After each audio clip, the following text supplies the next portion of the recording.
Also ich wünsche euch jetzt viel Spaß. Und ich hoffe keine Frame Drops und so. Viel Spaß!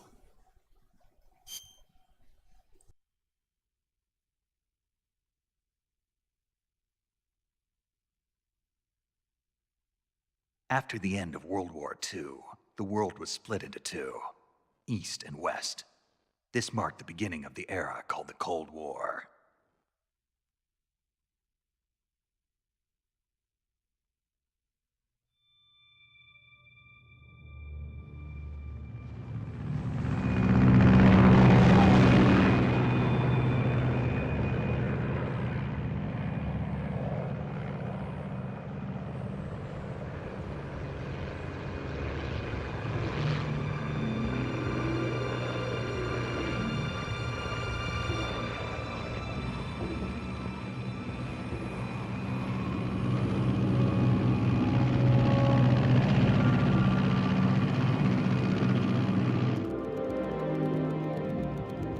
Pakistan, altitude 30,000 feet. Approaching Soviet airspace. 20 minutes to drop off. Commencing internal depressurization. Equipment check. Arm main parachute. All right. You ready to go? Drop zone still showing a high pressure mass. Cav okay. Cav okay. Good. We've got high visibility. Got high visibility.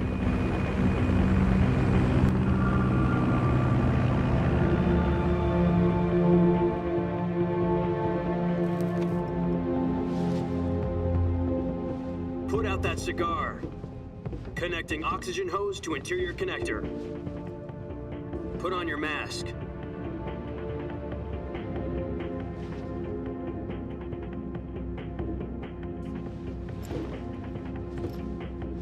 Does this panty waste know what he's doing? Approaching release point. 10 minutes to drop off. Hey, are you deaf? He said put out the cigar and put on your mask.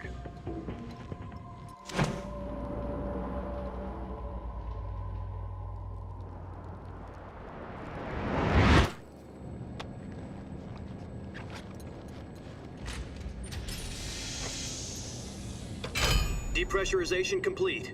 Checking oxygen supply. 6 minutes to drop off. Opening rear hatch.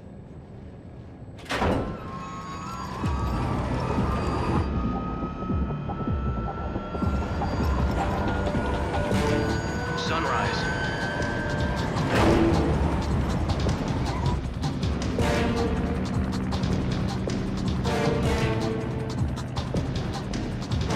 External temperature minus 46 degrees Celsius.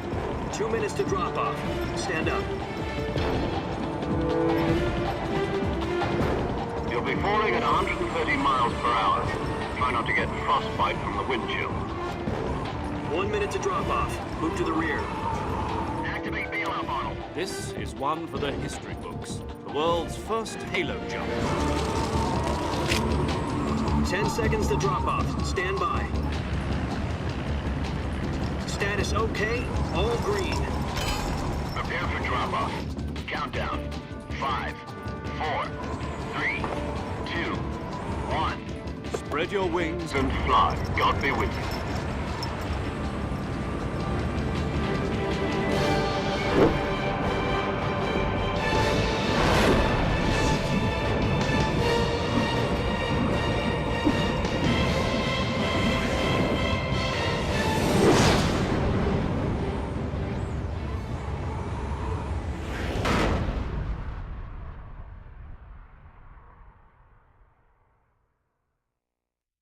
Jack, I've got some important news.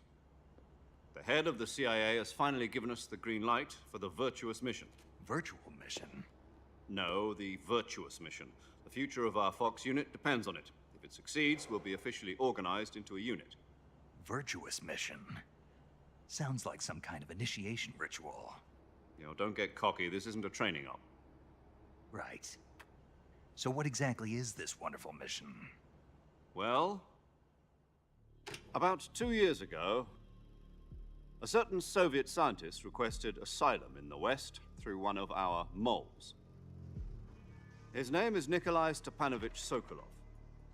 He's head of the OKB 754 Design Bureau, one of the Soviets' top-secret weapon research facilities, and the East's foremost expert on weapons development. Sokolov, isn't he that famous rocket scientist? The very same. On April the 12th, 1961, the Soviets achieved the first manned spaceflight in history. The Earth was blue, but there was no God. Well spoken. The rocket that carried Yuri Gagarin to orbit was the A-1, known as the Vostok rocket. Sokolov is said to be the man most responsible for the multi-engine cluster used in that rocket. After Gagarin's flight, Sokolov left rocket development to become the head of the newly established Design Bureau. From a lowly technician to head of a design bureau, that's quite a success story, so why'd he want to defect? It seems he'd become afraid of his own creations. Afraid? Call it a crisis of conscience. And for that, he left his country and his family behind and went over the fence? Not exactly. One of his conditions was that his family was also to be taken safely to the west. We used a mole to get the family out first and succeeded in sneaking Sokolov over the Berlin Wall shortly afterwards. I was the one who conducted the operation. The security on the eastern side was still full of holes back then. Then what? We got Sokolov over in one piece, but the whole ordeal had left him exhausted, and we checked him into a hospital in West Berlin. It took him 2 weeks and more than 600 miles to get from the research facility in the Soviet Union to Berlin. He was in no condition to say anything coherent. And it was only a week later that we had something much bigger on our hands. The Cuban Missile Crisis. October the 16th, 1962, President Kennedy received word that the Soviets were in the process of deploying intermediate-range ballistic missiles in Cuba. The President demanded that the Soviets dismantle and remove the missiles. At the same time, he announced a naval blockade to prevent further missile shipments from reaching Cuba. But the Soviets didn't back down, instead placing their armed forces on secondary alert. Soviet transport ships carrying missiles continued on course towards Cuba. US and Soviet forces went on alert for an all-out nuclear war. Frantic negotiations were conducted through the UN's Emergency Security Council and unofficial channels to end the hair-trigger standoff. Finally, on October the 28th, the Soviet Union agreed to remove its missiles from Cuba, and so the world avoided a nuclear holocaust. But in order to get the Soviets to pull their missiles out, we had to make a deal. You mean the one where the US agreed to remove its IRBMs from Turkey? No. The Jupiter IRBMs deployed in Turkey were obsolete, and we were going to get rid of them anyway. They had no strategic value whatsoever to either the US or the Russians. The Turkey deal was a ruse, a cover story that was fed to the other intelligence agencies around the world. So what did the Russians really want? Sokolov. They wanted us to return Sokolov. You mean the Soviets pulled out of Cuba just to get their hands on Sokolov? That's right. What the hell was he working on? At the time, we had no idea. We were running out of time. It was either give up Sokolov or risk full-scale nuclear war. In the end, we had no choice.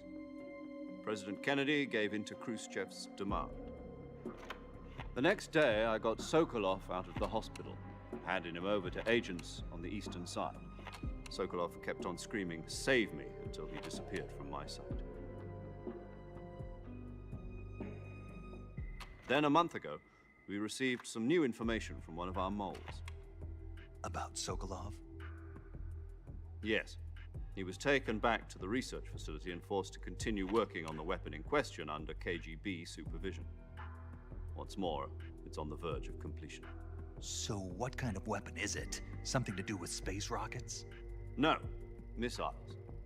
Same technology. I guess you're right. We don't know the details, but it appears to be a new kind of nuclear device. For half a year now, the Soviets have been conducting frequent nuclear tests at Semipalatinsk. Something to do with the weapon, I assume.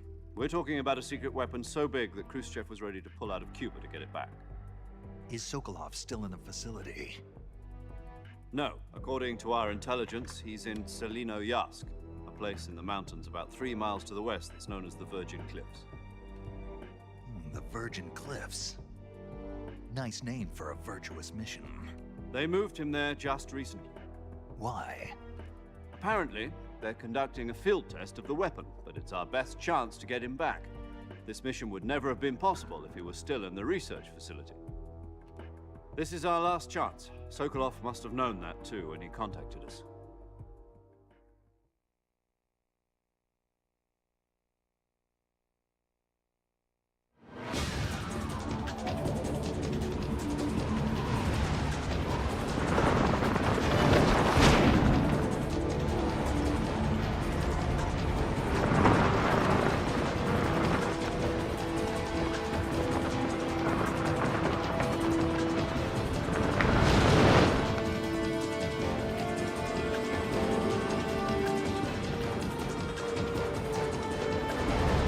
Listen up, Jack. Your mission is to infiltrate Selino-Yask in the Soviet mountains, ensure the safety of Sokolov, and bring him back to the West.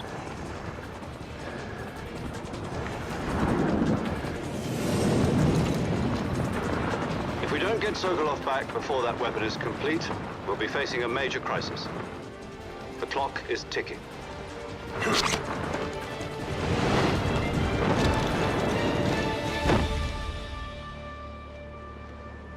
Once we've confirmed the rescue of Sokolov, stand by at the recovery point.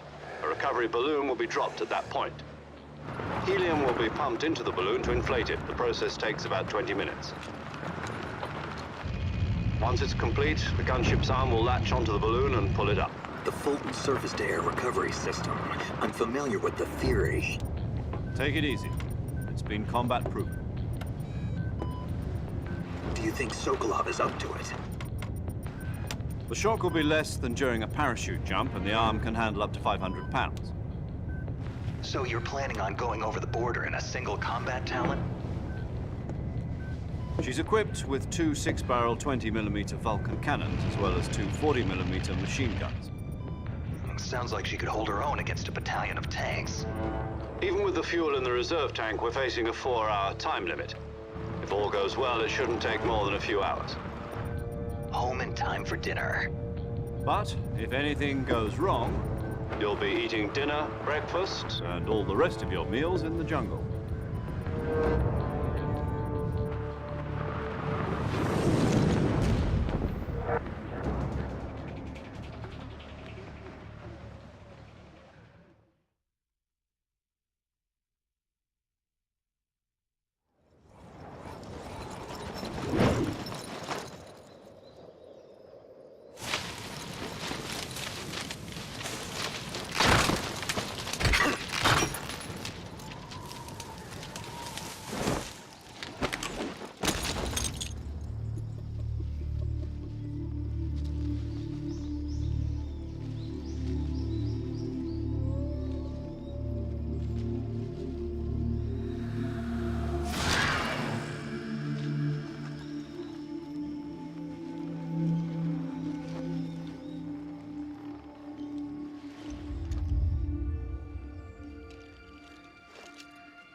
So, jetzt der Ton da.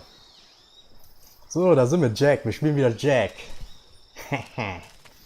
Yay! Chalshaska. Dschungel, ja. Ist, glaube ich, auch größer. Ein bisschen open-worldig, kann man sagen. Bisschen. Oh, sieht das immer noch geil aus, das Spiel. Jack the Ripper. Oh yeah.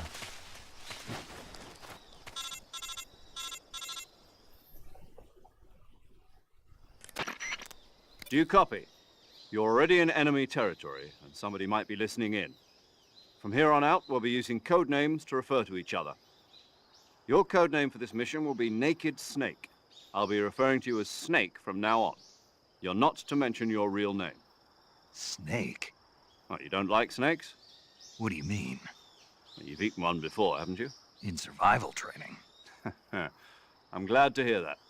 I don't know if I'd ever order one in a restaurant, but... Be careful, you might not have a choice. What about you, Major? What should I call you? Let's see. I'll be Tom.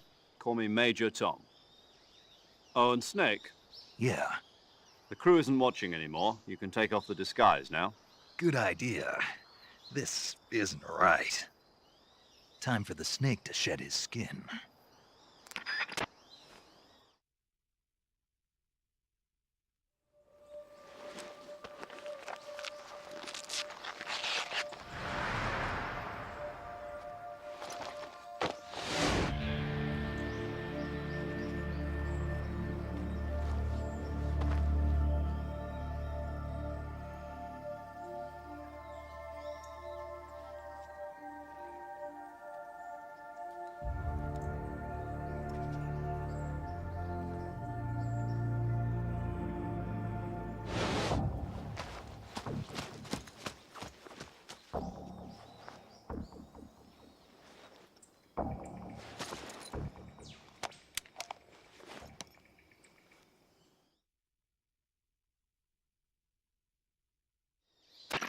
Can you hear me, Major Tom?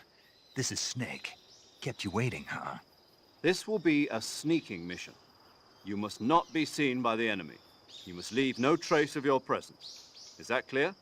This kind of infiltration is the Fox unit's speciality. In other words, weapons and equipment are procured on site.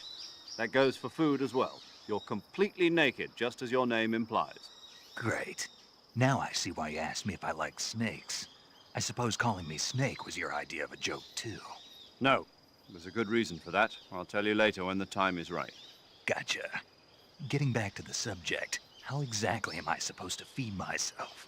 You've been issued a knife and a tranquilizer gun. Use them to hunt for food. You'll also find some medical supplies in your backpack. Yeah, about the backpack. I lost it in a tree on the way down. I see. Well, you'd better go back and get it then. You know where it is? No problem. I can see it from here. It's stuck on a branch. To climb a tree, stand in front of a tree that's covered in ivy and press the action button. I'll be monitoring your progress over the radio. We can't risk violating Soviet airspace, but I'll be in the gunship. My frequency is 140.85. I'll give you a call if I need to talk to you. If you need to talk to me, use the send function. Okay, Snake, go get your backpack.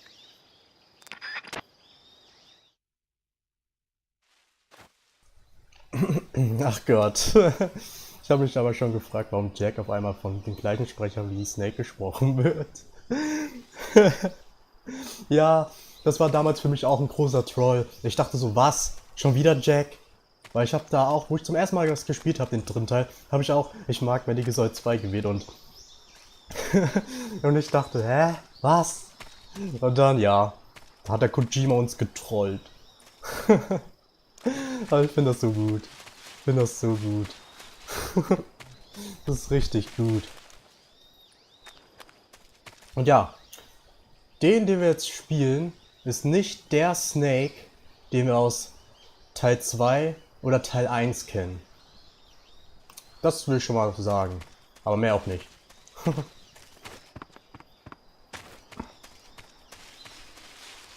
So, der Rucksack. Ist der hier? Oder wo? Ich glaube hier nicht, oder? Kojima, die Sau. Trollololo. Ja. Oh ja. So, wie kann ich rübergehen? Ah, geil, oder? Was, das ging nicht? Ich glaube, man konnte hier irgendwas anders machen als in Teil 2. Ich hab's vergessen, glaube ich, wieder.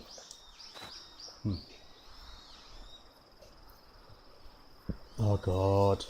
Wieso kriege ich heute so viele Verworfene Frames. Okay, jetzt hat es wieder aufgehört. Das geht aber richtig auf den Sack gerade. Wäre auch komisch, wenn der Snake aus den anderen Teilen schon seit 50 Jahren gleich aussehen würde. Ja. Ich glaube hier. So, dann holen wir uns mal den Rucksack. Mann. Diese verworfenen Frames, wieso? Weird.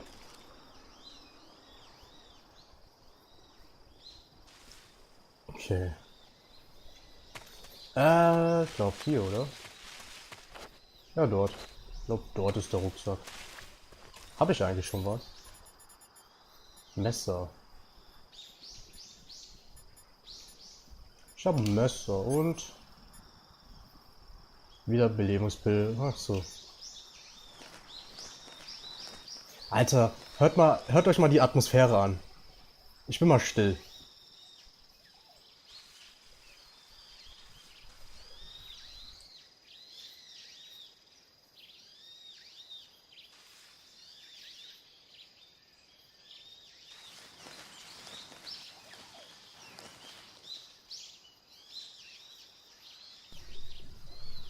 Das hat wirklich eine schöne Atmosphäre mit der Natur hier. Schöne Atmo, ja. Das finde ich voll gut. Ich versuche mich ein wenig an den ersten Teil zu erinnern. Ich glaube, da erwähnen sie etwas über den anderen Snake. Ja. Aber ich lasse mich überraschen. Jo, mach das, Vincent, auf jeden Fall. Und wir holen uns jetzt mal unser Rucksack. Wo ist unser Rucksack? Ah, dort, okay.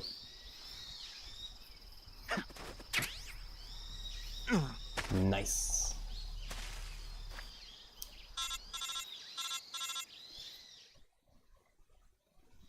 Der Codec hört sich auch jetzt voll anders an. Your backpack, Snake.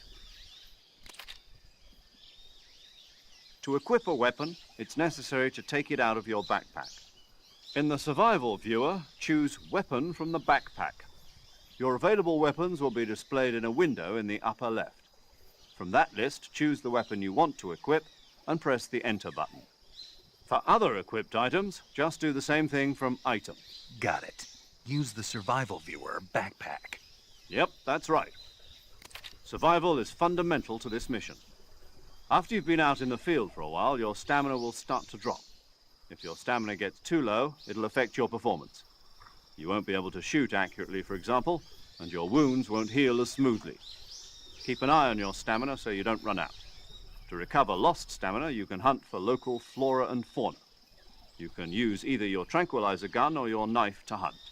My only weapon is a Mark 22 Hush Puppy tranquilizer gun? That's right. It's been fitted with its own suppressor. Yes, However, Schalldämpfer. the suppressor will deteriorate every time you fire.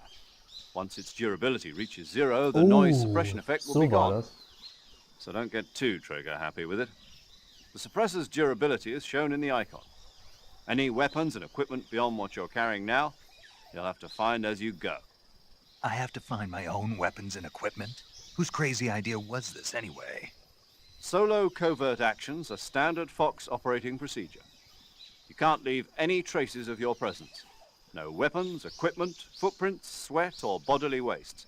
The same goes for bullets and cartridges, too. Your presence in enemy territory is already a violation of international conventions of warfare. There aren't supposed to be any American soldiers in Russia. It could spark an international incident. You can't let anyone see you. You can't let the enemy know you're there. This is a stealth mission. You're a ghost, Snake, in every sense of the word. And there'll be no rescue if you're captured. The military and US government will deny any involvement in the affair. Then I'll just have to take care of myself, huh? I'm afraid so. You've been given a fake death pill for that purpose. SIS guidelines stipulate that soldiers on covert ops like this one be issued a potassium cyanide capsule. Tape it to your body so you can take it when you need to. How generous of you. Use it if you're taken prisoner by the enemy. It'll send you into a state of false death for a short time. Fooling them into thinking that I'm really dead. Oh, So how do I come back to cool. life? Just take the revival pill. You mean that thing they put in my tooth before the mission? That's the one. But be careful. If you remain in a state of false death for too long, nothing will be able to bring you back. Remember that. I'll keep it in mind. You said this was a solo mission, right? Right. I guess that means I can't count on any reinforcements. Correct. The mission rests entirely in your hands. A real one-man army. Relax. There's a support team ready to back you up over the radio. Who? I'll introduce them to you. This time, survival is of utmost importance. The first member of the support team will be in charge of monitoring your physical condition, acting as a medic, so to speak, as well as recording your mission data. She's a member of Fox as well, and she's here on the gunship with me. Es gehört auch zu Fox. Hello, Snake. I'm paramedic. Nice to meet you. Paramedic. As in a medic who comes in by parachute. Aren't you going to tell me your real name? Are you going to tell me yours, Mr. Snake? My name, huh? It's John Doe. And they call you Jack for short. You're a regular Captain Nemo. A name means nothing on the battlefield. After a week, no one has a name. What's your name? Hallo, Jane Doe. Wiesel. Very funny. I wasn't joking, but I'll tell you my name only if you manage to make it back alive. My frequency is 145.73. She's also in charge of recording your mission data. Whenever you want to save, send a message over the reserved save frequency, 140.96. So saving lets me record my mission data. That's right. It also records the state of your health. Good to know. There's one more person I want to introduce you to, Snake. Huh? Speaking of snakes, you remember the boss, don't you? A legendary soldier and your mentor. Actually, it was the boss that got the DCI's authorization in the first place. She's going to be serving as Fox's mission advisor. The boss is? She also helped me plan this mission. She and I were at SAS together. Jack, is that you? How many years has it been? Boss? That's right. It's me. Talk to me. Let me hear your voice. It's been 5 years, 72 days, and 18 hours. You've lost weight. You can tell just by the sound of my voice. Of course I can. I know all about you. Really? Well, I don't know anything about you. What's that supposed to mean? Why'd you disappear on me all of a sudden? I was on a top-secret mission. You didn't need me anymore.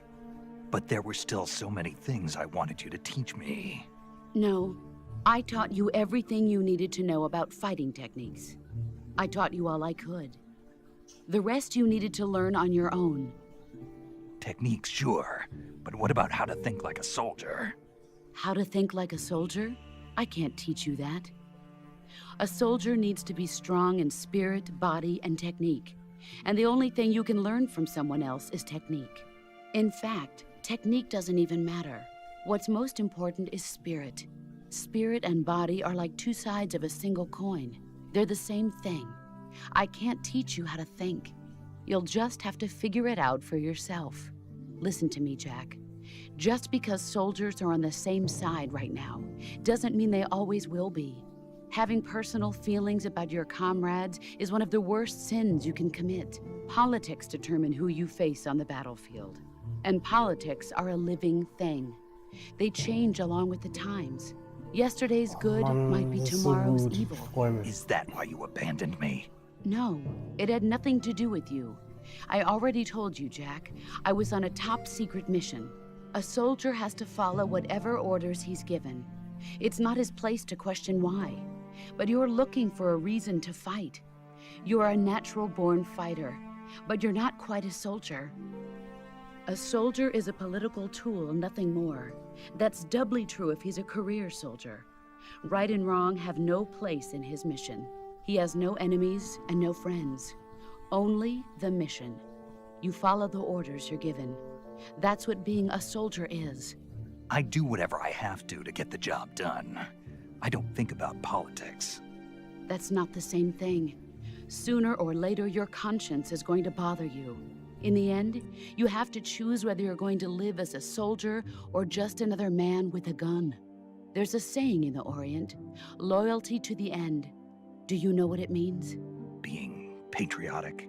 It means devoting yourself to your country. I follow the president and the top brass. I'm ready to die for them if necessary. The president and the top brass won't be there forever. Once their terms are up, others will take their place. I follow the will of the leader, no matter who's in charge. People aren't the ones who dictate the missions. Then who does? The times. People's values change over time, and so do the leaders of a country. So there's no such thing as an enemy in absolute terms. The enemies we fight are only enemies in relative terms, constantly changing with the times. As long as we have loyalty to the end, there's no point in believing in anything, even in those we love. And that's the way a soldier's supposed to think? The only thing we can believe in with absolute certainty is the mission, Jack. All right, but do me a favor. What is it? Call me Snake. Snake. Oh, right. Your codename is Snake. It suits you well. That's right. The legendary unit that the boss put together during World War II was a snake. The Cobra unit, a group of heroes that brought the war to an end and saved the world. As long as you've got a legendary hero backing you up, you'll be fine. Isn't that right, Snake? Yeah, I can't think of anyone else I'd rather have with me. Oh, and one more thing, boss. Yes? It's good to hear your voice again. Same here. After all, who knows if either of us will make it out alive? Snake, you are always best at urban warfare and infiltrating buildings. But this is the jungle. Survival is going to be key. Those CQC techniques I taught you are sure to come in handy. CQC? Close quarters combat, huh?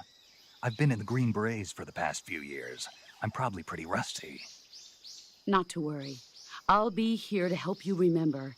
After all, this is your first actual survival mission.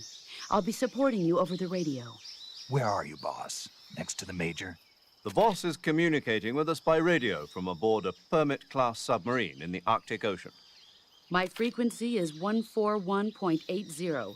Call me if you need my advice on battle techniques. Gotcha. Your mission is to retrieve Dr. Sokolov. Dr. Sokolov is being held in an abandoned factory located to the north of your current position. Avoid heavy combat and don't let anyone see you. Don't forget that this is a stealth mission.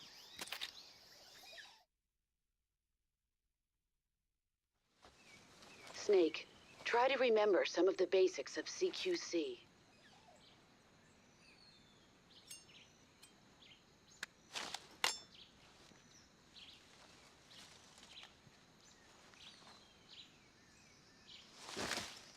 Commencing virtuous mission now.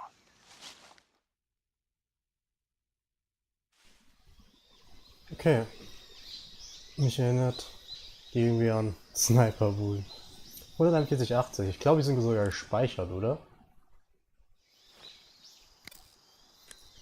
Ja, der Boss ist gespeichert. Paramedic und Major Tom und speichern. Nice. Wie gehe ich hier raus? Also. Ich glaube, in neueren Teilen ist alles gespeichert. In diesem Teil. Okay, na, dann ist es gut. Ja.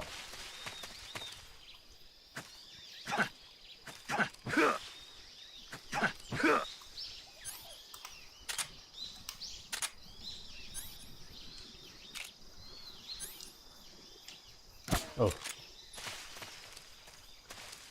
Ich will mal gucken, wie geht nochmal. Tarnung. Ah, okay. Das ist cool. What the fuck.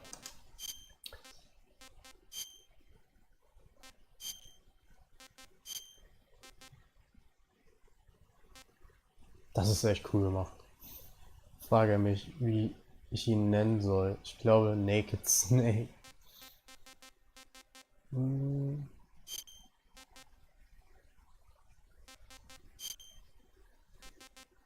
Machen wir das.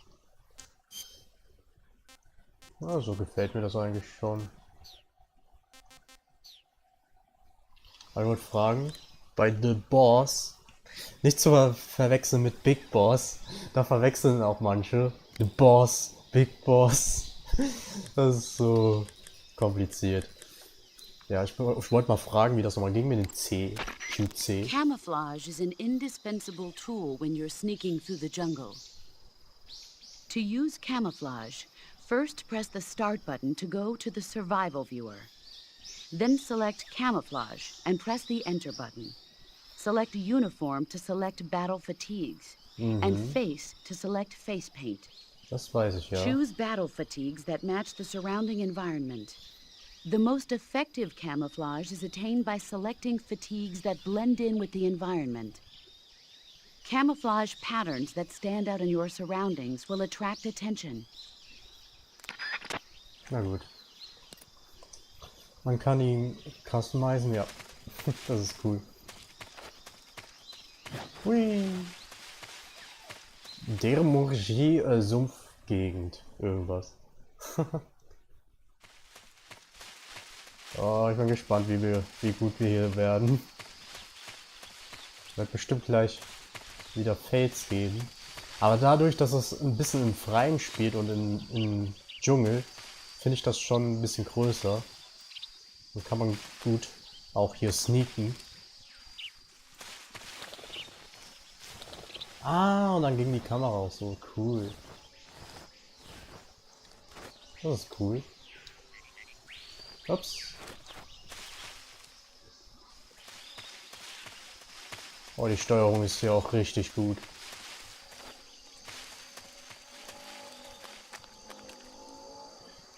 Oh, hier sind Krokodile.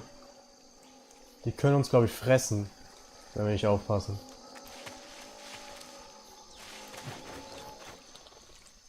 Gott. Oh, ich passe ein bisschen. Oh. Okay. Kann ich es töten? Kann ich es messern? Gibt es wieder diese Falltüren wie im zweiten Teil? Ich hoffe. Wartet mal kurz. Scheiße. Ah! Denke super an.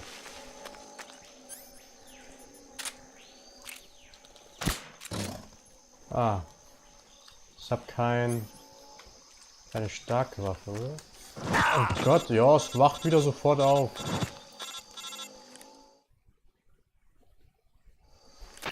Okay. Snake, do you read? Snake! Major. Snake, are you all right? Yeah, I'm okay. You're far from okay. Look at your life gauge. You're on your last leg. No. Ja, ein Krokodil hat mich geschlagen. See? Snake, this is a solo sneaking mission. Do you know what that means? Yeah. No, you don't. Huh? It means there's no backup, no cavalry. If you're taken out, nobody is there to take your place. Pull out for now and recuperate. Find a hiding place and get some rest. Your life gauge will gradually recover with time. But the speed of your life gauge recovery depends on the level of your stamina gauge. So get plenty to eat, then get some rest. Ich muss mich nicht mal You hear me? heilen? Do you hear Kann das auch me? so in Ruhe machen? I hear you. I hear you. Was? Das geht auch schon so? Oh Gott, sind hier überall Krokodile, die mich nerven?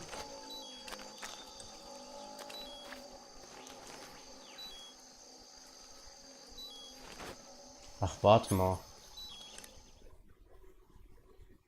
Was ist mein Plan? Ich bin immer noch nicht über Emma weg. Wow.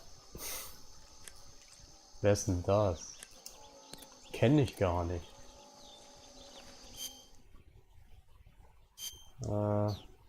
Nahrung vielleicht? Kann man das machen? Rucksack.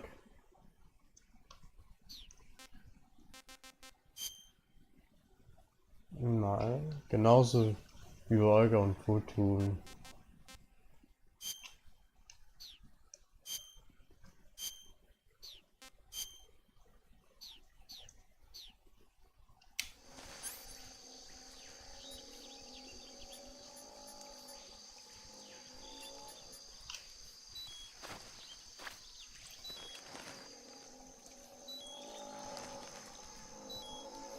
Ah, mein Leben ladet sich wieder auf.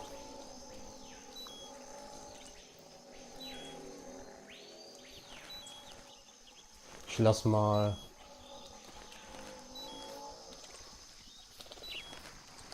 Krokodile hier in Ruhe.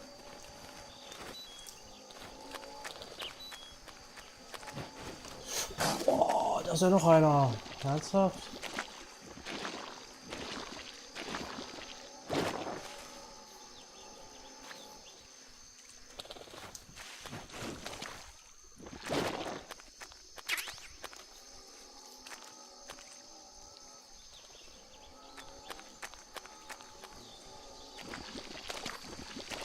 Und Mike.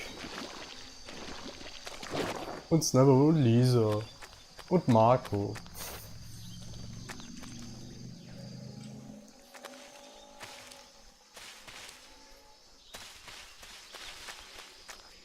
Alter, wetten, hier ist irgendwo ein Krokodil, was mich überrascht. Oder eine Schlange. Ja, da ist eine Schlange, war doch klar. Da ist eine Schlange. Lol. Kann ich das essen? Ich kann... Genau, ich kann Schlangen essen. Ich kann Schlangen essen. Ich habe das jetzt als Nahrung. Da. Lebend gefangener Netzpion. Noch nicht gegessen. Geschmack unbekannt. Ach so. Manches ist, glaube ich, auch giftig, wenn man es isst. Es ist ihnen Gedenken. Und den Fuchs aus Breath of the Wild und den Wolf aus Until Dawn. Wir müssten schon so viele sterben sehen. Oh ja. Okay. Snake ist... Snake esst Snake. Passt doch perfekt, oder Leute? Wetten, hier ist noch eine. Oder auch keine. Der Muji Nord. Vergiss nicht die Schafe. Oh, Zwischensequenz.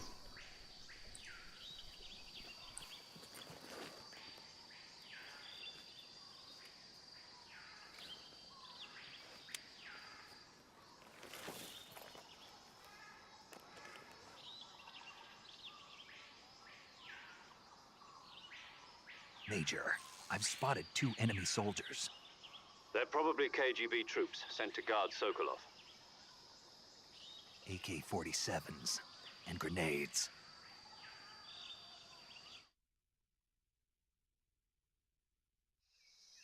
Snake, your presence in Soviet territory is already a violation of international law. You can't let the Kremlin find out that the CIA and the American government are involved. Contact with the enemy is strictly prohibited. Don't engage them in battle either. This is a stealth mission. Got that? The Major is right. The point of this mission is to sneak through the jungle without being seen. The success of the mission depends on how well you use your camouflage. Change your camouflage by selecting Camouflage from the Survival Viewer. The Uniform option lets you pick your uniform, while the Face option lets you change your face paint. Choosing camouflage that blends in with your surroundings will help you conceal yourself more effectively. Also, don't forget that anything that moves will stand out in the jungle. If you just stand up and run around like an idiot, you're bound to be spotted. But if you crawl instead, you should be able to sneak by without being noticed. You can see how effective your camouflage is by looking at the Camo Index. The Camo Index shows how well your current camouflage blends in with the surrounding area. The higher the value, the harder you are to spot, and vice versa. The key is to make yourself one with nature. Keep that in mind as you go along, okay?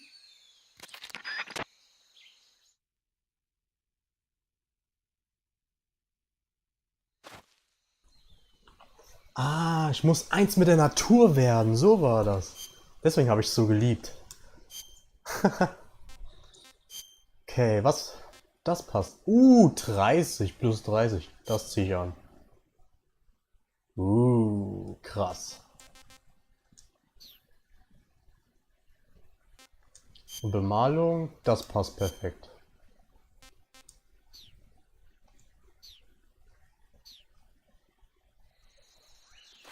Genau. Ich kann mich da hinschleichen. Ich kann praktisch die ganzen Soldaten skippen. Die werden mich dann nicht bemerken. Das fand ich cool. Ich könnte praktisch ohne... Ich sehe dich, was? Wer sieht mich? Als ob. Kann ich da rein? Kann ich doch rein.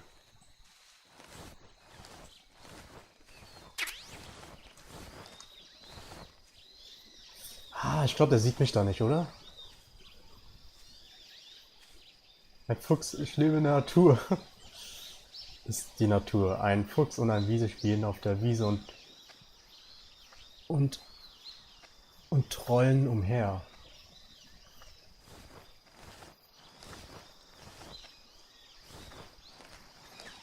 Oh, ich liebe dieses Spiel. Ich liebe dieses Spiel. Ich liebe dieses Spiel. Dass man so sich schleichen kann. Das ist so geil. Ich liebe es. Wo ist der eigentlich? Ah, dort.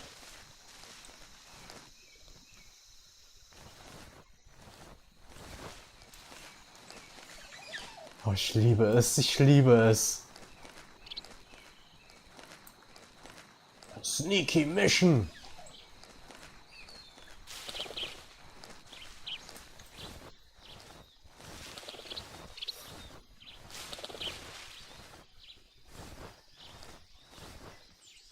Oh, da kann ich hochklettern.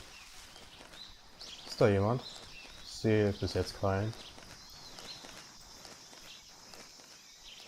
Aber das sieht doch noch so unfassbar gut aus. Das sieht immer noch toll aus. Das ist ein Spiel aus dem Jahre 2005. Das sieht immer noch gut aus. What the fuck? Oh. Aber hier ist nichts, oder? Anscheinend. Ja, ich glaube, hier ist nichts. Schade.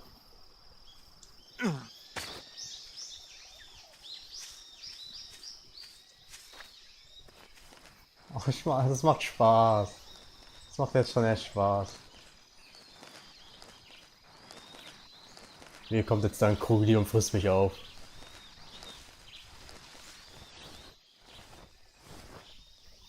Sei ein Blatt am Baum, Marco. Ich glaube, hier ist keiner, oder? Ist da was drin? Nee. Oh. Da ist aber jetzt jemand. Er sieht uns aber noch nicht. Komm, ich hab Bock mal, jemand. Da ist eine Schlange. Sch. Leise. Sei leise. Leute. Sch. Wie seid ihr jetzt laut? Wir müssen leise sein, sonst hört er uns. Also seid alle leise, bitte. Kurz leise sein.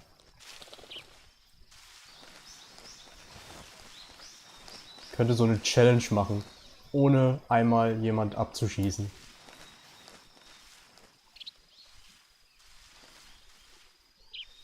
Okay. Soll ich ihn ausknipsen? Ich hab Bock. Ja, komm. Das sehe ich nicht so gut.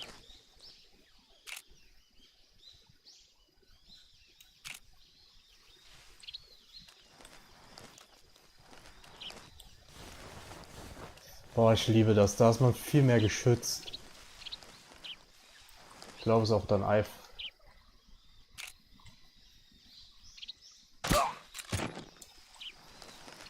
Nice. Ha. Okay.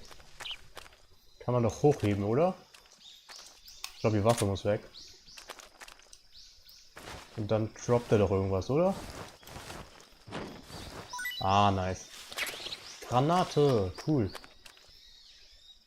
Ist laut um dran herum. Tralala. Oh Gott.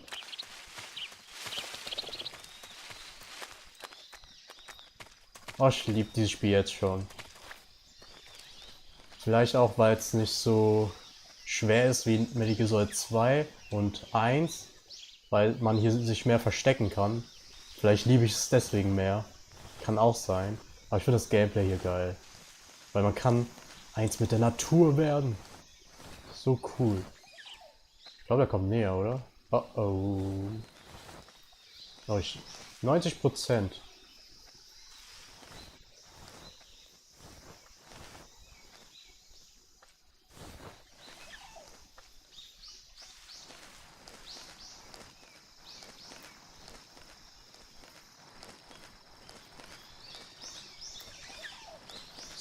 awesome, so awesome. Snake. Da ist doch was, oder?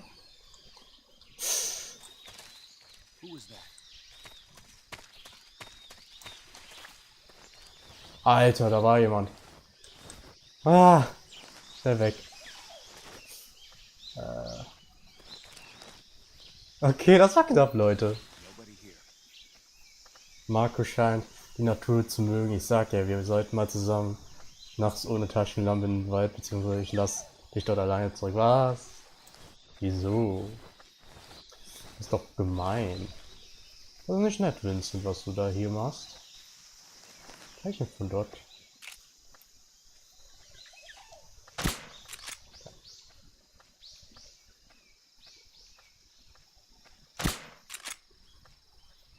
Mich wundert's, dass er nichts hört.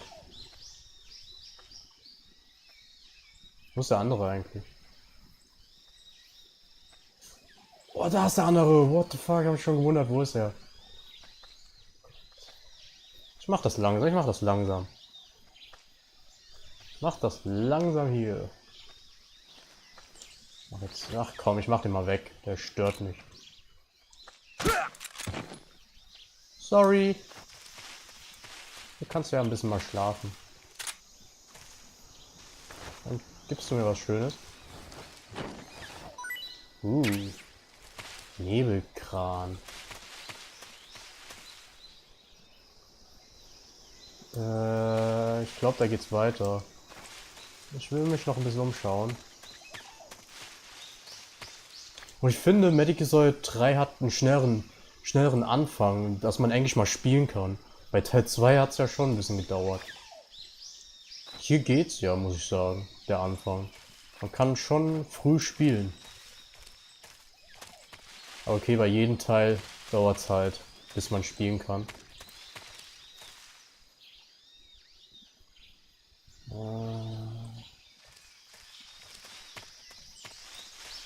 Ich spring mal flott unter die Dusche. Okay, alles klar, Wiesel. Alles klar, yippie. Natürlich unter der Dusche, Wiesel. Das wünsche ich dir auch, Wiesel.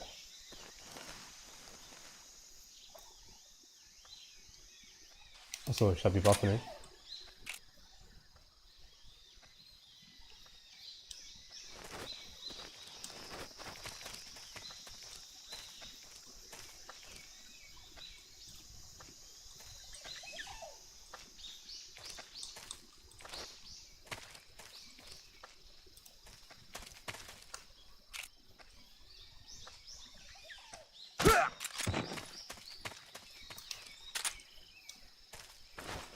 Oh, es macht Spaß. Oh, Munition.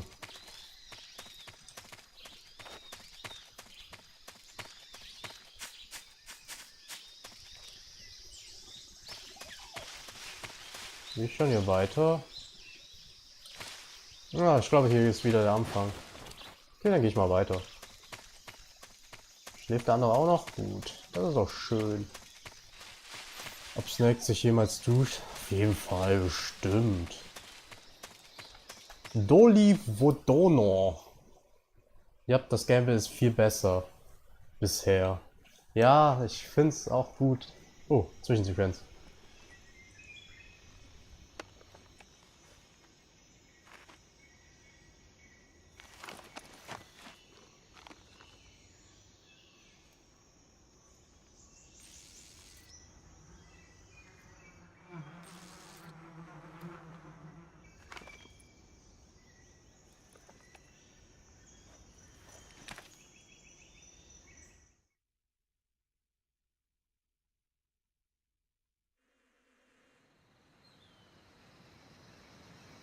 Okay, so, da bin ich wieder. Bei welcher so früh kann man duschen, wenn man schon... Ja, ich weiß. Das ist lustig. Ich weiß nicht, ob ich Teil 5 auch spielen werde. Ich weiß nicht. Wollt ihr, dass ich Teil 5 auch spiele? Damit ihr wisst, was ich meine, dass ich das nicht mehr so toll finde wie die ersten 4 Teile? Mal schauen. Oh. Schnell, schnell, weg, weg, weg. La la la la la. Du hast bestimmt nur einen Geist gesehen. Ja, du bildest du wohl ein. Du bildest du wohl ein. Teil 5 auch spielen, ja. Gott. Ich fand Teil 5 gut. Teil 5 hat ein geiles, das beste Metal Gear Solid Gameplay, was es nur gibt. Wirklich. Aber ich finde es von der Story echt nicht gut gelöst worden. Das war nicht so gut. Man merkt auch, Kojima hat nicht richtig daran mitgearbeitet. Also war nur bis zur Hälfte dabei. Oh, da kommen ja sehr viele. Okay, ich warte mal. Sonst eskaliert das ein bisschen. Oh Gott. Aber von Gameplay her ist Teil 5 absolut das Beste, was man im Metal Gear Solid Gameplay rausholen kann. Finde ich. Das ist super gut. Und das Geile ist, man kann in der Hocke, also man kann in dieser Hocke kann man laufen im 5. Teil. Das finde ich super geil. Und das geht in den älteren nicht. Ich glaube, ab Teil 4 ging das. In der Hocke laufen. Und das finde ich nice. Ich mache jetzt mal sehr Stealth-Action hier.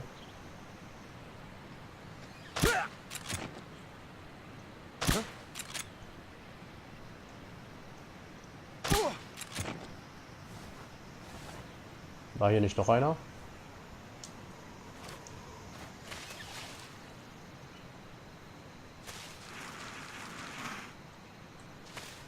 Es waren nur 2, was? Waren es nicht 3? Gebe ich mir das gerade ein. Eskalation.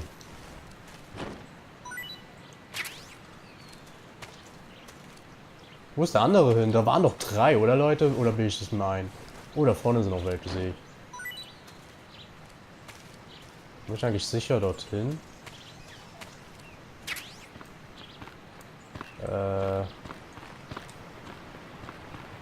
Ich glaube, ich schleiche mich lieber. Sonst sehen die mich sofort. Oder ich bin blind einfach. Vielleicht waren da nur 2. Oh, ich liebe dieses Spiel. Ich liebe dieses Spiel. Okay. Ah, Waffe.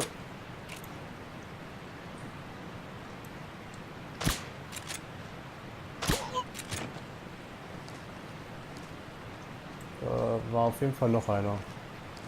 Ist weggelaufen, oder?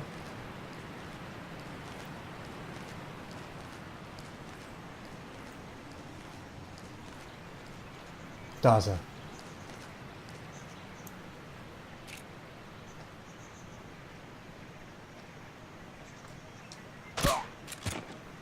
Ah, ich liebe es, Leute. Ihr merkt schon, ich spiele das eigentlich so, wie man es eigentlich spielen sollte. Und das habe ich in Teil 2 nicht so oft gemacht, weil das einfach mir zu schwer war und so. Und ich finde Teil 3 einfach super. Da fällt mir alles irgendwie ja viel cooler und leichter vor. Hui. Grenade. Grenade, Grenade. So. Da ist noch einer.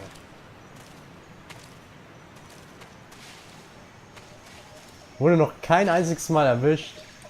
Aber okay, das kann noch passieren. Ich sollte mich nicht zu früh freuen. Weil ich kann mich schon erinnern, da gab es auch richtig knackige Stellen. Und das Finale war wieder übertrieben. Das weiß ich auch noch. Da freue ich mich schon drauf. Ja, du spielst etwas besser. Kappa. Okay. Der Stream läuft auch perfekt, oder? Hoffe ich mal. So. Ist hier noch was? Warte mal, da unten ist noch ein Weg. Hashtag knackig. Ja, ist doch so. Oh! Ich sehe da was. Ich sehe da was. Komm zu Papa. Eine neue Waffe. Nein, nicht eine neue Waffe. In Beobachtungsperspektive halten. L1 aus der Schulter ziehen. Okay, ist doch eine Waffe. Schade. Was ist das? Hä? Was ist das? Was ist das? Und wo ist die Waffe? Hä? Hä? Hä? Hä? Was war das jetzt? Wo ist das jetzt, was ich bekommen habe? Sehe ich hier gar nicht. Ja, das Stream läuft relativ perfekt, nur bei mir puffert's mal wieder ein klein bisschen. Ah, scheiße. Immer nur bei mir oder was? Oder auch bei anderen? Wenn es immer bei mir ist, das ist ja merkwürdig. Weil bei mir zeigt OBS grün, dass alles in Ordnung ist.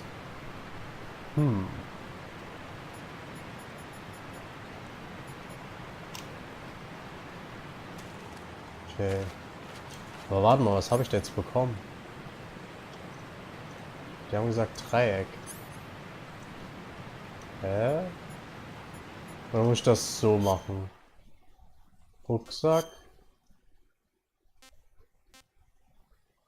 Das kann ich nicht alles. Ah, da ist die. Ich habe die nicht drin gehabt. Genauso wie Granate. Blendgranate. Nebelgranate. Okay. Ah, und dann wird mein Gewicht auch größer. Nein, liegt wohl am Internet bei mir. Die Scheiße.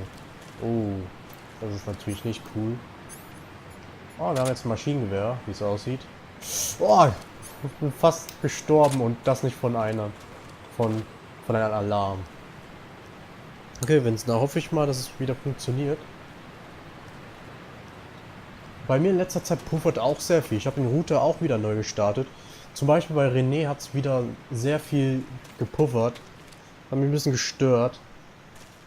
Ich frage mich, warum das zurzeit ist. Kann es an den Schnee liegen? Keine Ahnung. Aber in letzter Zeit puffert bei mir viel, wenn ich Streams schaue. Das ist komisch. Oh. Achso, das ist ein Pilz.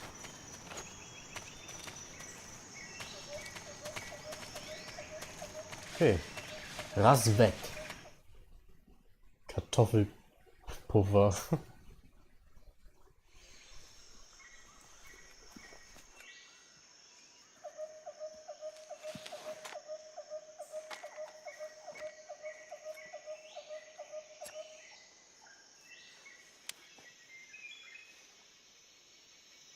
Major, I've reached the abandoned factory where Sokolov is supposedly being held. This place is a dump.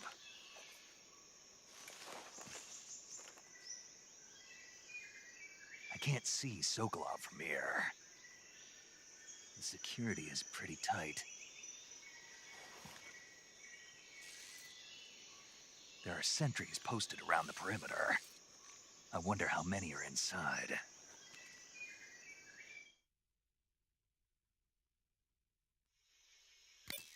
Your objective, Sokolov, is inside the factory. They should be holding him in a room in the northeast section. Northeast section. Got it. Be careful. Your mission is to bring Sokolov back alive. He must not be exposed to any kind of danger. Do not approach Sokolov while in the alert phase. Right. Oh, and one more thing, Snake. You mean there's more? No, it's just that when you get to Sokolov, I want you to tell him something from me. And that is? Sorry for being so late. Is that all? Yes. Understood. Beginning my approach to the target.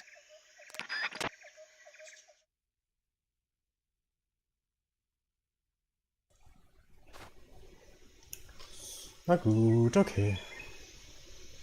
Ich glaube, wir sind fast bei Sokolov angekommen. Der ist, glaube ich, da vorne. Gefangen. Der Sokolov. Okay, dann würde ich sagen, let's go sneaky mission. Oh Mann, die Natur und alles. Ah. Wisst ihr was? Ich wünsche mir dieses Spiel auf der Switch. Das so im Bett zu spielen, so in Handheld-Modus, wäre doch wirklich nice. Und es würde sogar auf der Switch auch laufen, weil es ist ja ein PS2-Spiel eigentlich. Und ja, wir spielen das Remaster. Es wäre einfach geil, wenn das Remaster auf der Switch kommt. Ah, es wäre so gut. Eigentlich will ich nur Teil 3 auf der Switch. Das wäre schon gut.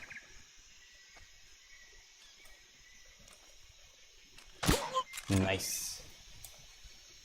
Oh, ich glaube, ich tue die Leichen mal Ich habe eine Idee. Ich tue die Leiche jetzt mal ganz da hinten wieder zurück machen, also hier.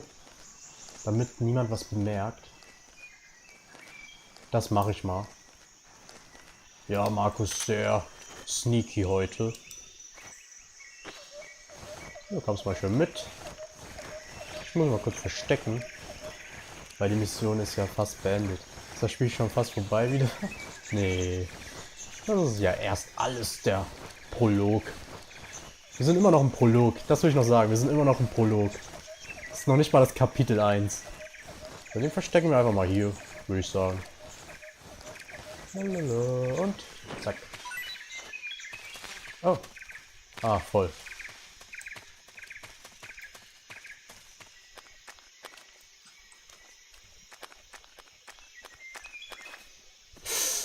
Oh.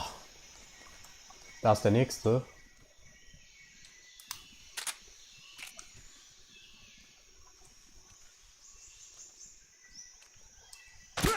Nice. So, der nächste kommt jetzt. Ich tue alle dahin schleppen. Das ist jetzt mein Trick hier. Gute Idee, oder? Ich hoffe, es kommt keiner. Sieht gut aus. Komm mal mit. So, tu ich auch mal weg. Lalalala. Sorry, falls ich so langsam spiele, aber es macht gerade Spaß, einen Plan auszudenken. Lalalala. Aber die stehen irgendwann auf. Kann ich die irgendwie töten noch, damit die nicht aufstehen? Und den tue ich dann mal hier hin.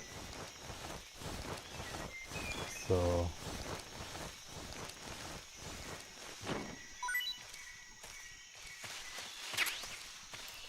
Habe ich irgendwas zum Töten?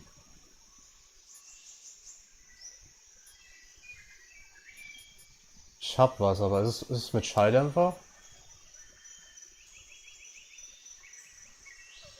Ich kann Schalldämpfer im Menü aufsetzen. Cool, dann kann ich die töten. Mit Dreiecktaste Schuss. Modus wechseln mit X-Taste Menü.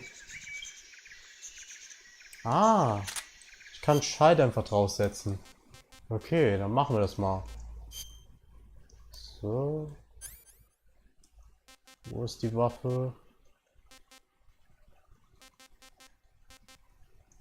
Sagen wir. Da sind die Sachen, die ich habe, oder? Nee, das ist die andere. Da bist Speedrunner. Ja. Vielleicht auch nicht.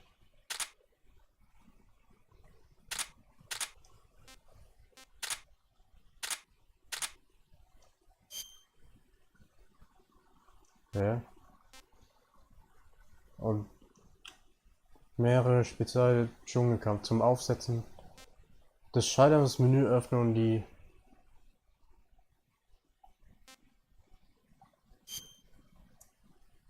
Menü öffnen und die X-Taste? Was meine ich mit Menü öffnen und X-Taste? Welches Menü? Meine ich das? Hä?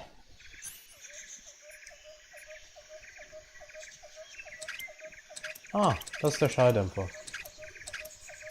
Aber wenn ich ihn hier wegmache, dann kann ich ihn doch... Oh, jetzt habe ich den nicht ausgerüstet. Wow. Ich will die, glaube ich, mal töten, damit die nicht mehr aufstehen. Ja, ich bin so fies, ich töte sie. Aber ich will Ruhe haben. Wo war die Waffe jetzt? Ist das wieder die falsche Seite? Nee. Oh, wo war die denn jetzt? Das ist die hier. Da. So. So.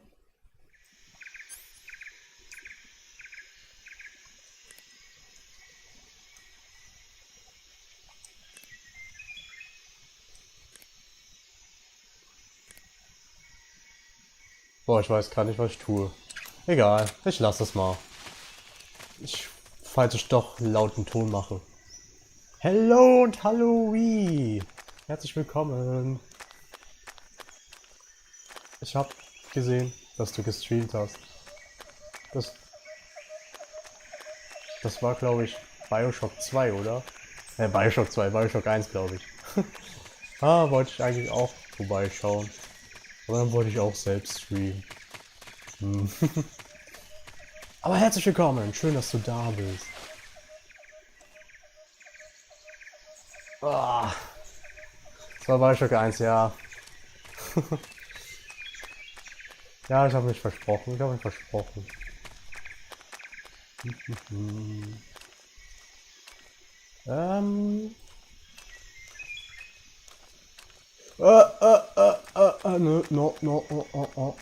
Nö, nö, da ist niemand.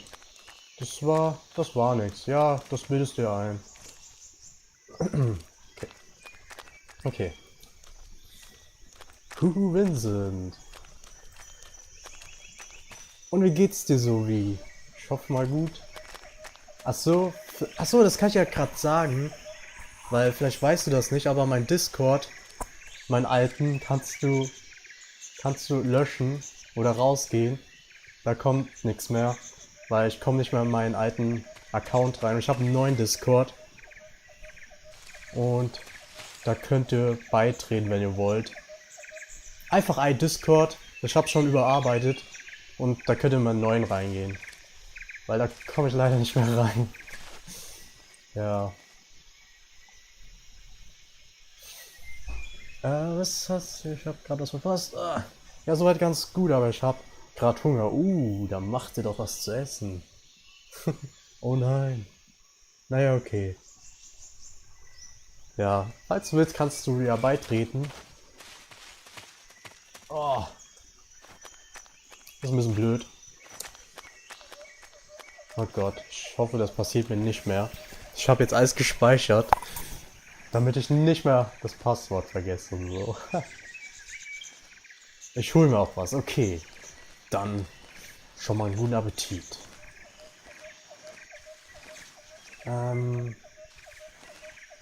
Ach ja, okay, ich habe auch das Problem mit dass das Bild immer hängt, gelöst. Weißt du, was das Problem war? Das Problem war einfach nur, ich musste einfach nochmal die Capture Card neu installieren. Das habe ich nochmal neu installiert und jetzt funktioniert alles super. Da war irgendwas komisch. Keine Ahnung, ich musste einfach alles nochmal neu installieren. Und jetzt läuft alles super. Außer, dass ich zwischendurch mal verworfene Frames habe, aber ja, das hatte ich schon immer. Jetzt hängt wenigstens das Bild nicht mehr. Ich glaube, ich gehe mal hier rein. Oh, da sieht's gut aus. Was ist... Ist hier irgendwo ein Tier oder was ist das für ein Geräusch? Lalalala. Oh, okay. Da ist schon mal jemand. Oh, da ist auch was. Ich gehe mal dort erstmal hin.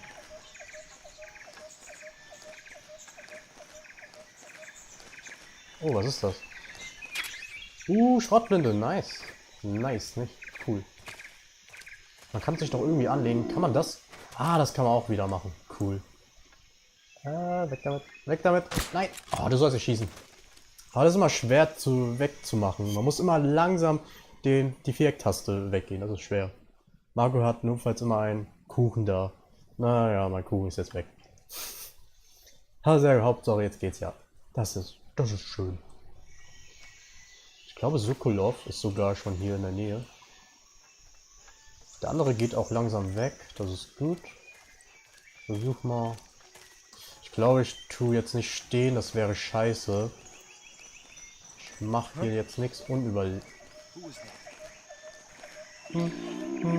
Bitte seh mich nicht. Scheiße.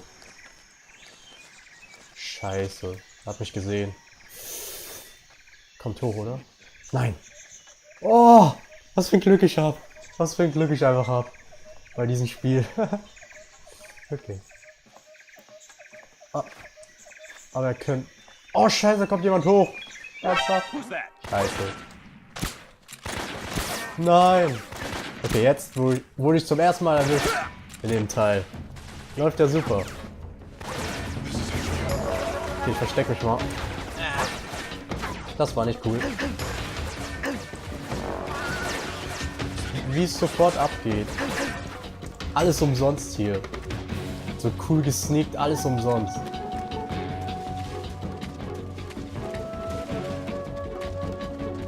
What? The fuck? Habt ihr das gesehen, wie viele da rauskamen? Ah, Lacker. Ja, jetzt nicht mehr Lacker. Das wollte ich jetzt nicht so machen.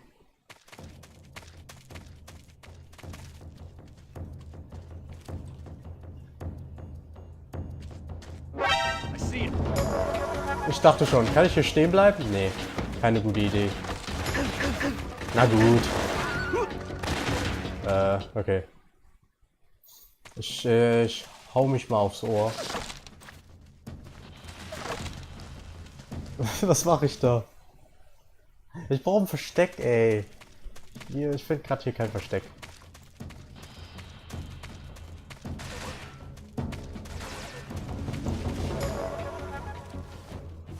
%.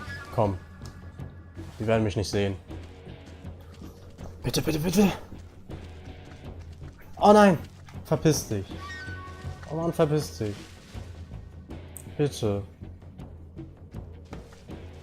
Oh nein.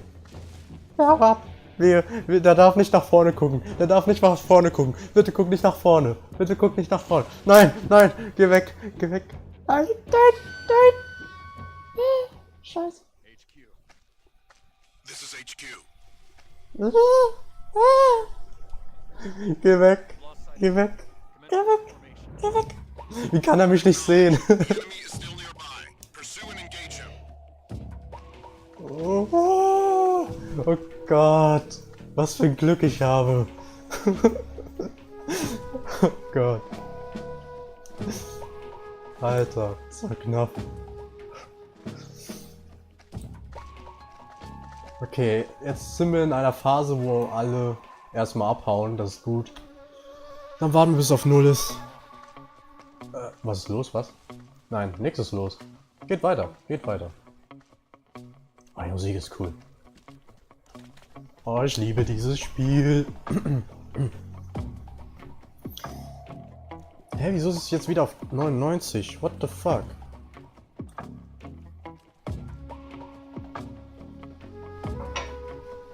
Ja, man kann nicht immer Glück haben. Das stimmt wohl.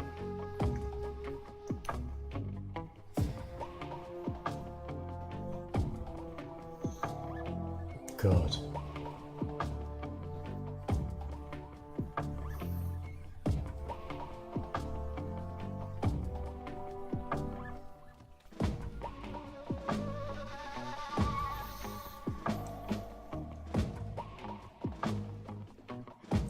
Wartet.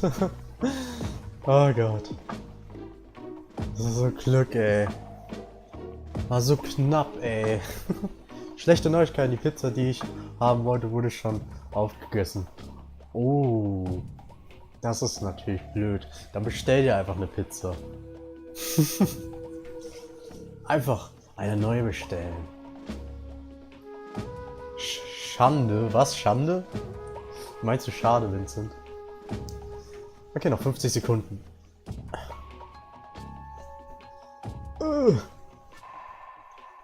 Tröstet Wii. Oh Gott.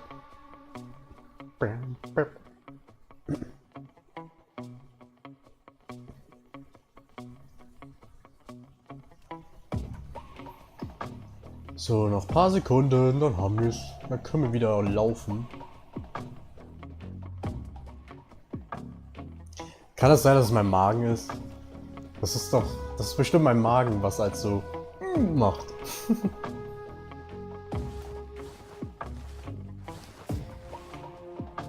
Oh, ist da jemand?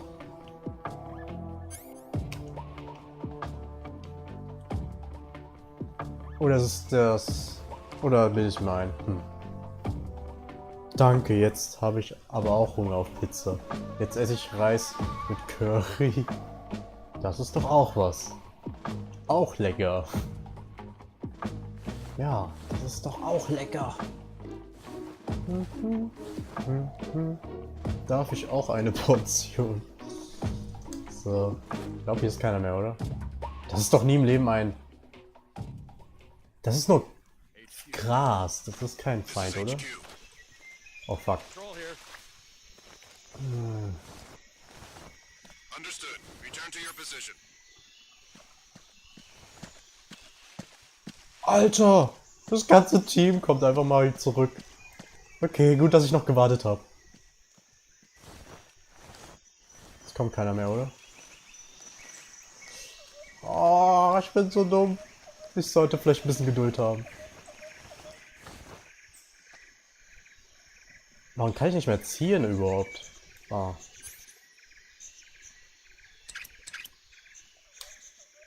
Oder geht nicht von Liegen aus? Achso, es geht nicht von Liegen.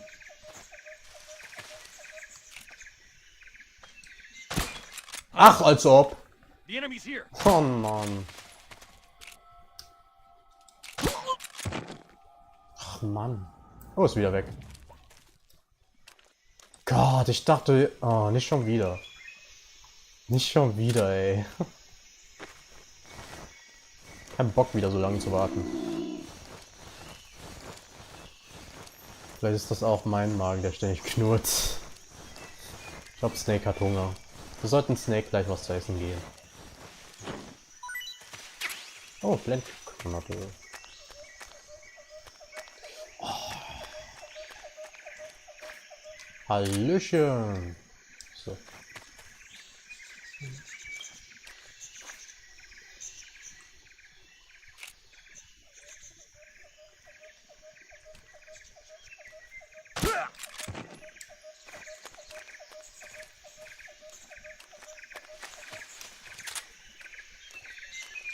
Okay. Lass Snake nicht verhungern. Ich weiß nicht, kann man ihm Essen geben? Doch, kann man, stimmt. Stimmt, aber ich weiß nicht, ob er verhungern kann. Das ist ja hier neu im dritten. Dass man ihm überhaupt was zum Essen geben kann. Ach, da ist doch jemand wieder. Ich glaube, da vorne ist Sokolov. Da vorne. Das heißt, ich muss irgendwie da vorne durchkommen an den 2 Wachen. Das sind mindestens zwei oder 3 Wachen. Denke ich jetzt mal. Das heißt, ich gehe mal hier langsam durch.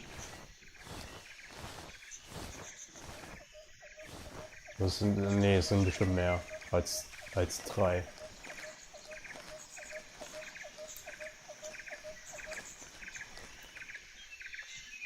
Ich kann jetzt schnell hier durchkrabbeln. Nein, mein Gott.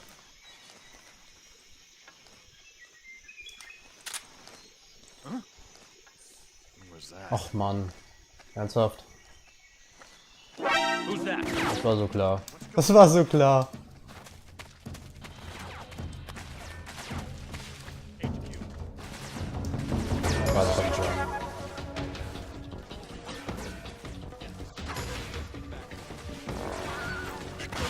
Ach, die sehen mich. Okay.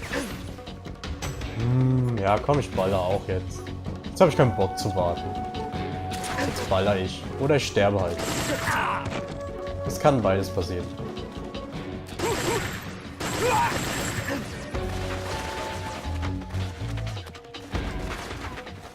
So, ein bisschen Baller-Action. Wie gewohnt.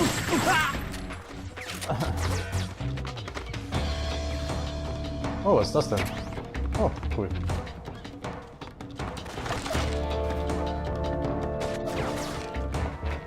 Oh. Wie macht man das da so?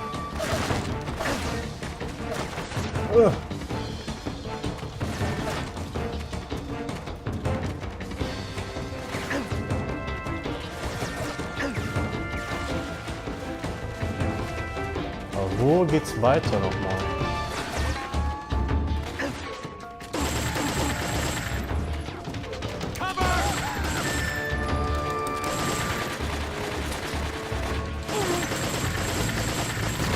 Oh, was war das denn?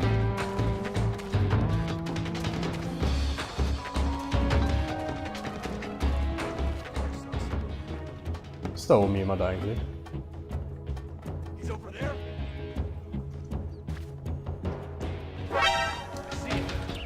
War klar. Er hat mich ja jetzt gesehen. Remember, das ist das Sneaky Mission. Jetzt nicht mehr sneaky. What the fuck?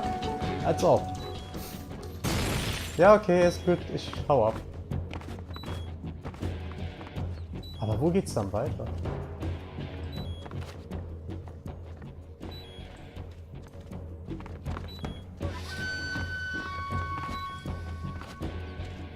Der sieht mich nicht. Gibt es irgendwas Passendes, was ich anziehen kann? Irgendwas Passendes?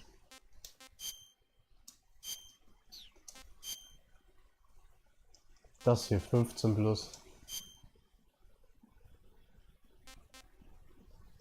Und Bemalung. Das hier.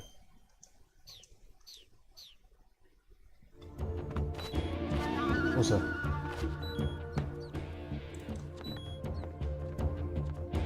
Ist denn keine Kiste irgendwo? HQ. This is HQ. Patrol here.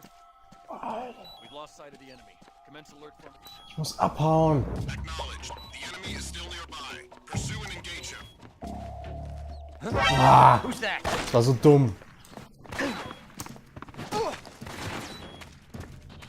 Oh Mann, ich will nicht nochmal sterben. Soll ich sterben? Hui. Oh. Aber ich glaube, da geht mal dort durch.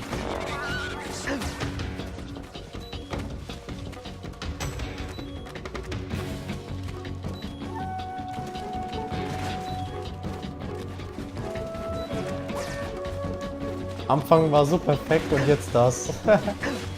Ich sag's ja. Nicht alles perfekt heute. Oh, ich habe eine Idee. So, da sieht mich keiner. Da wird mich keiner finden. Da bleibe ich jetzt. Für den Rest des Lebens.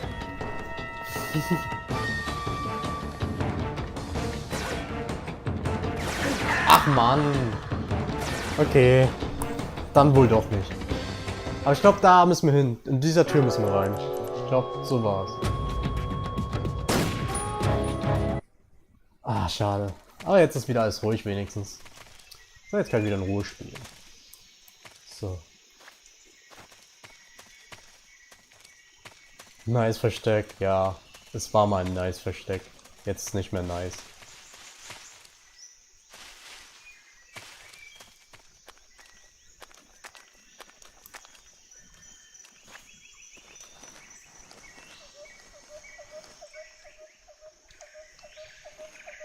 Hallo? Oh, der stört nicht.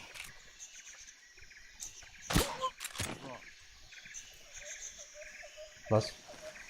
Okay, der hat kurz geredet, okay. Ich dachte, hat mich jemand gesehen?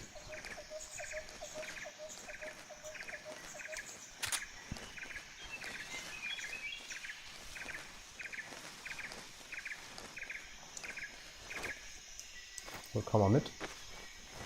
Und ich verstecke mich mal hier.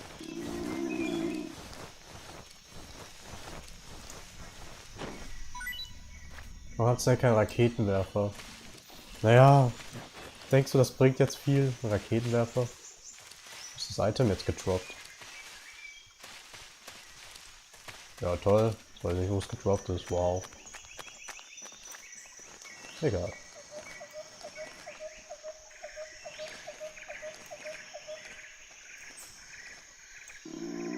Ich will jetzt irgendwie nach vorne hinkommen, ohne erwischt zu werden. Das wäre schon nice.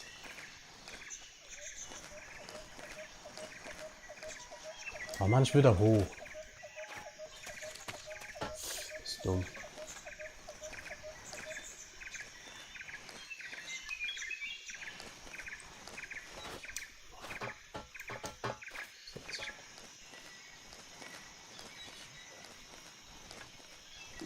Ich will schon die Sachen haben, die hier sind.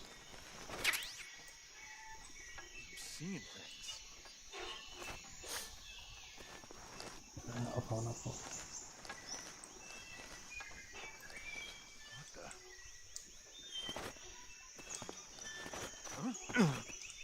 Nein! Oh, geh doch runter. Ah, Mann! Die Steuerung! Manchmal. Wenn man runter will. Oh Mann!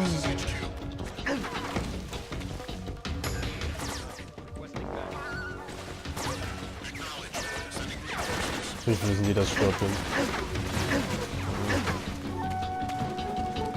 Ja, dann töte ich mich nochmal. Versuch's nochmal neu. Okay, wir können immer 4 Ram-Styles kaputt machen. Rambo-Styles kaputt machen. Achso. Ja. Egal. Ich versuch's nochmal. Ich hab einen Plan. Ich hab einen Plan. Das wird schon, Leute. Das wird schon.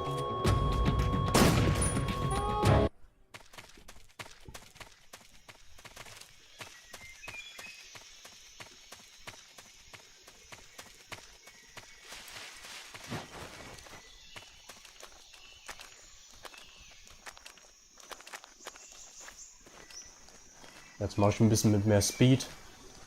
Vielleicht sollte man das nicht tun, aber ja.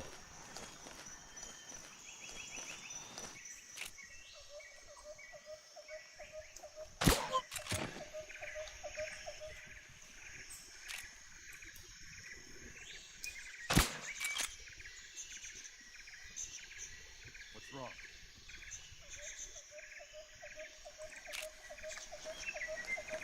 Nix ist los. Wir sind wir im Prolog, ja? Ja. Das ist immer noch der Prolog. Ich spiele den gerade ein bisschen langsam, aber egal. Ein bisschen reinkommen. In diese Gesollt 3 erstmal.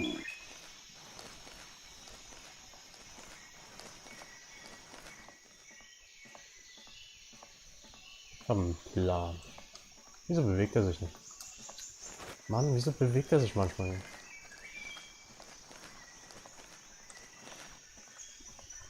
Wo ist er? Dort.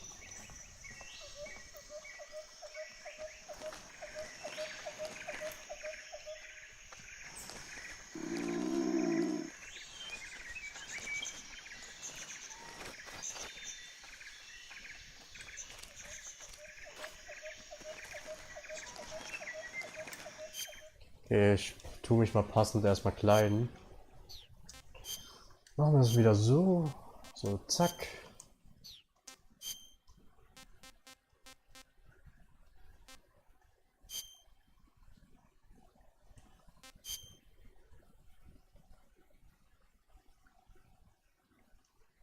Machen wir mal so.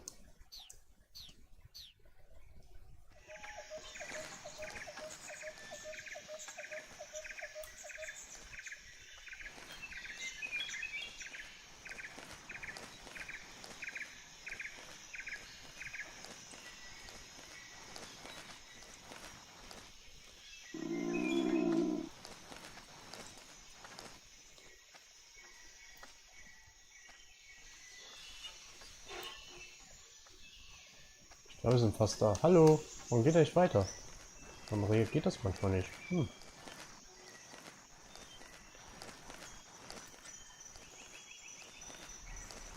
Da rein, glaube ich. Ich glaube da rein.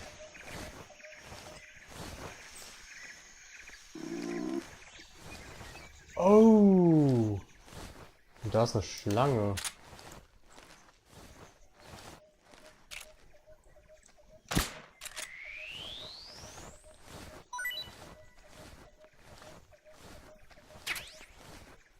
Hier links durch, oder? Oh, eine Ratte. Bleib stehen! Was? So.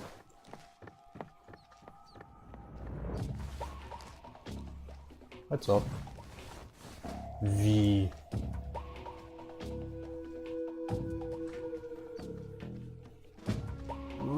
Wir verschwinden das Item.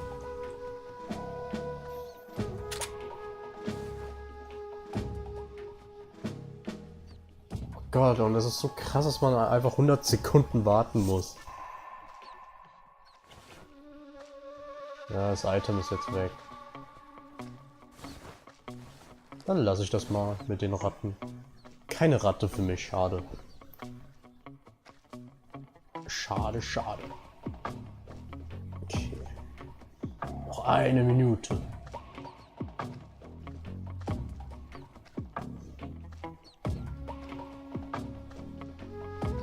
Wir gucken, wenn man 200 Sekunden warten muss. Oh nö. Nö, nö, nö. So nicht, so nicht.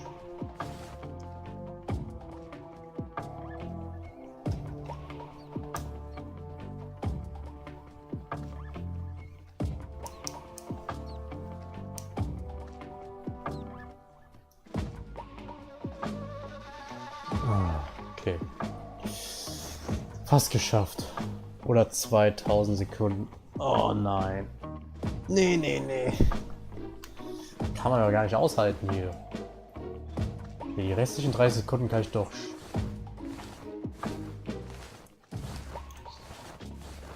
Ich habe Angst, dass hier jemand ist.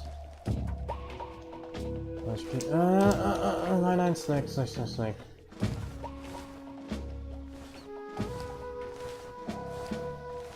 Da ist noch eine Schlange, cool, aber ich tue jetzt mal keine Schlangen töten.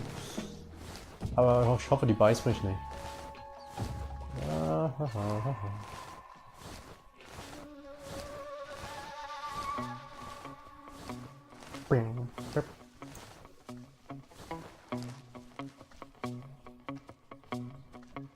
Oh, ich gehe noch mal kurz rein.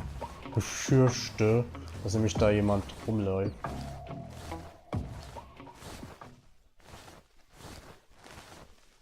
Da zum Beispiel ist jetzt jemand, oder? Nein. Mann, schade, dass ich keine Karte. Ja, das meine ich. Das meine ich. Ich gehe mal zurück. Ist mir zu gefährlich, dort weiterzugehen. Ich habe hier keinen Überblick. Ich sehe da niemanden. Oh, da ist ja noch ein Weg. Nobody here.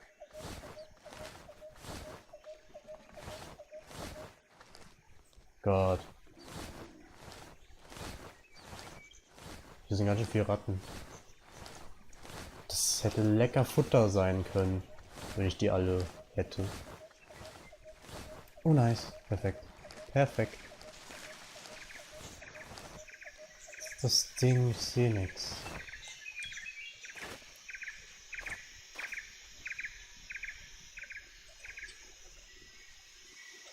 Ah, da ist jemand, okay. I hear something. So. Als ob du was gehört hast. Vor allem, wo ist jemand?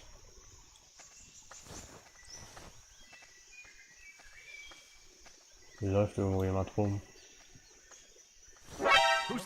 Ach, fuck you. Ah! Als ob!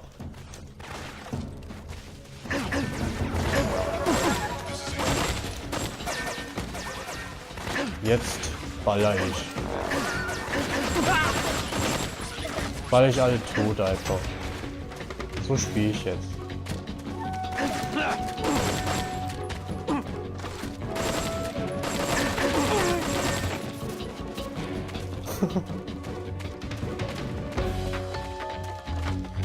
Ich glaube, ich war schon fast nah.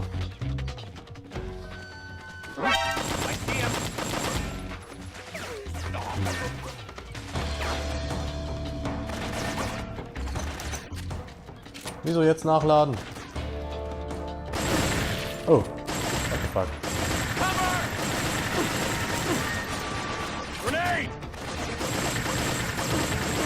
Oh, die werfen Granaten, okay. Jetzt hier rein. Geh hier rein. Meine Rettung. Ihr könnt nicht hier rein. Ihr könnt nicht sneaken. So, ich gehe mal ein bisschen zurück. Die haben echt gute Augen und Ohren. Oh Mann. Ich hab es gehört. Ihr hört doch immer was. Mann. Ich will eigentlich zu dieser Tür einfach hinkommen. Das stört gerade echt. Just my imagination.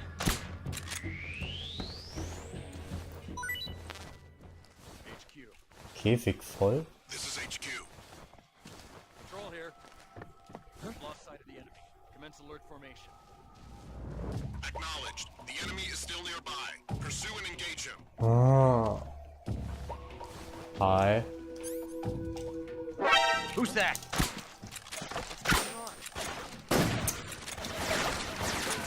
Ah. Das ist blöd. Das ist doch blöd. Da muss ich hin, oder? Ja, warte mal. Hier muss ich hin, genau. Hier muss ich hin. So. Leute, ich habe eine Idee. Granata. Hier. Der reinkommen will. Nochmal Granata. Für euch. Ha! Und Nebel dazu. Zack! Und was noch? Was habe ich noch für euch? Blendgranate. Darf auch nicht fehlen.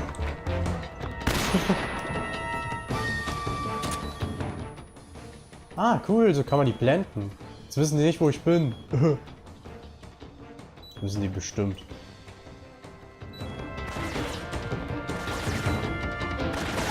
Ah, komm. Alter! Okay, perfekt für eine Granate. Schnell, wir sterben.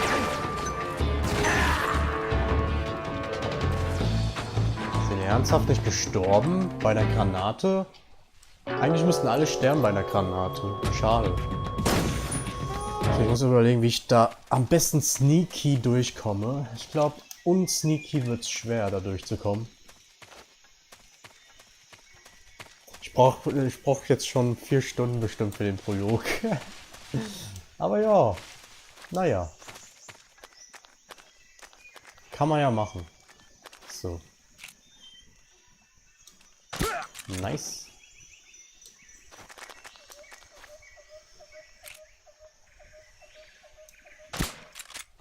Yay! The enemy's here. Oh, ich hab keinen Bock. Das nervt grad. Who's that? Ja, töte Get mich. us some backup.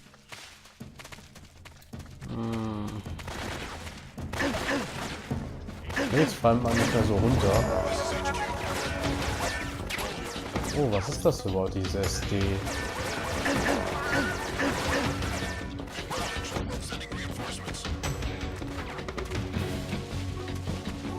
Oh, ein Versteck, ey.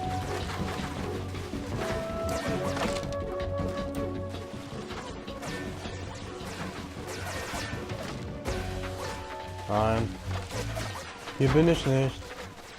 Hier bin ich nicht. Hier bin ich nicht. Wo geht er hin? Der weiß nicht, wo ich bin. Ich bleib jetzt hier. Vielleicht wissen die wirklich nicht, wo ich bin.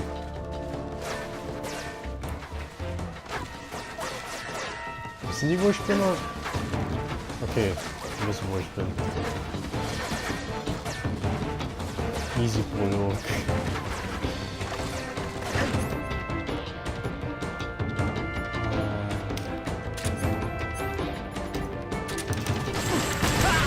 Boah, das sah aber geil aus. Das sah geil aus. Wie das explodiert ist.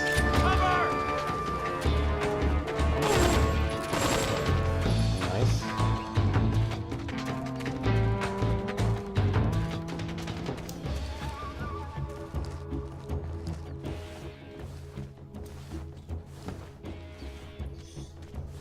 So, ich bleibe erstmal hier.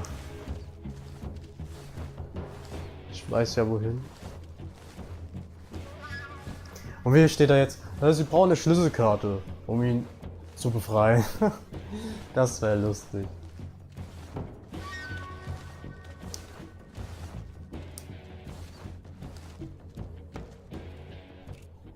Stream Reload und schon ist er wieder am Ballern. This is HQ. Patrol here. We've lost sight of the enemy. Commence alert formation. Acknowledged. The enemy is still nearby. Pursue and engage him. Ich weiß ja, wohin ich muss. Ich weiß, wohin ich muss.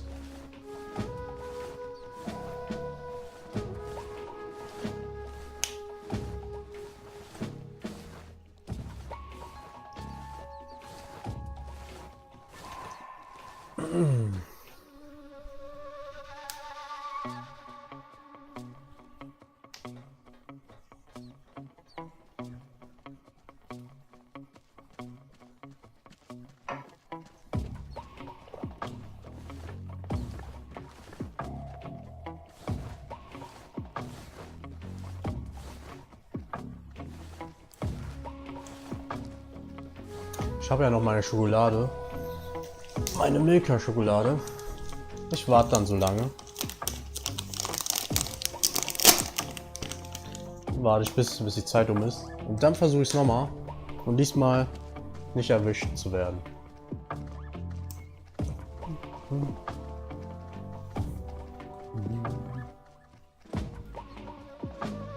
Sieht gut aus.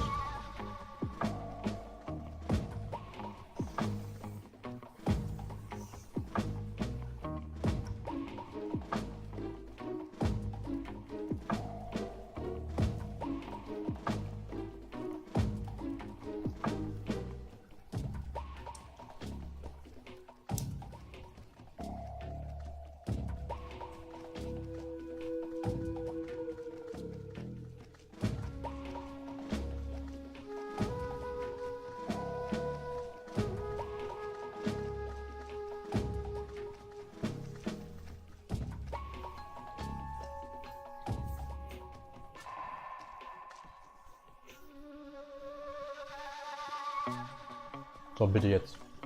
Ach, dieser Pufferreis.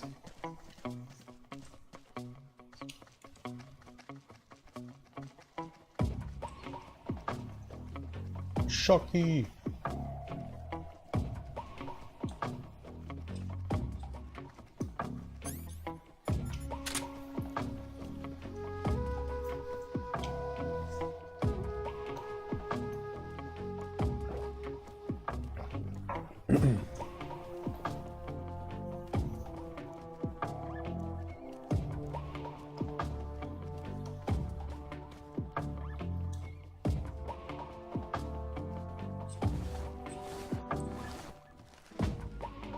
Warum jetzt wieder 99?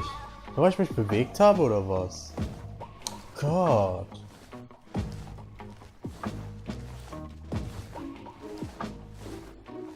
Ja, dann warte ich nochmal 99 Sekunden. Warum nicht?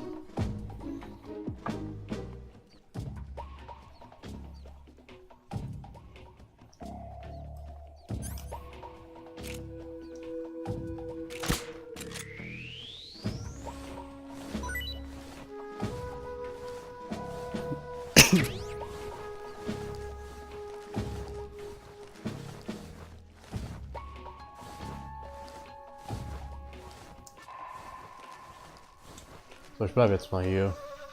Hier bin ich eh sicher. Das ist ein gutes Versteck auf jeden Fall. Na, was macht ihr heute noch so?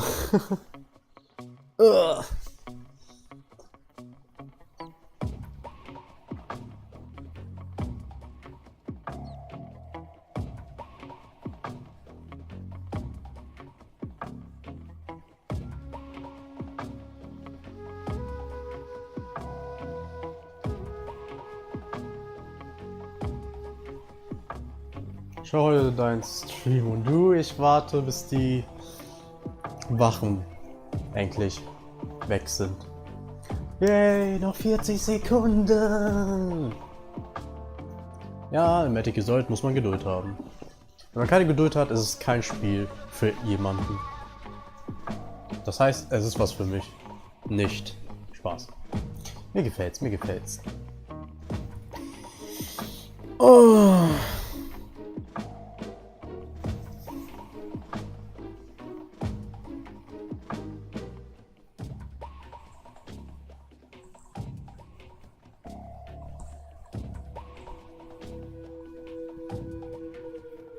Ich habe keine Geduld, Kappa. So, wer geht das jetzt wieder auf 99? Jetzt muss es aber vorbei sein. Habe ich echt keine Karte, wo ich schauen kann, wo die Feinde sind? Okay, dann wäre es ja auch schon einfach. Dadurch, dass man ja schon in den Gräsern gut versteckt ist, wäre das nochmal einfacher, dass man dann sehen kann, wo die Feinde sind.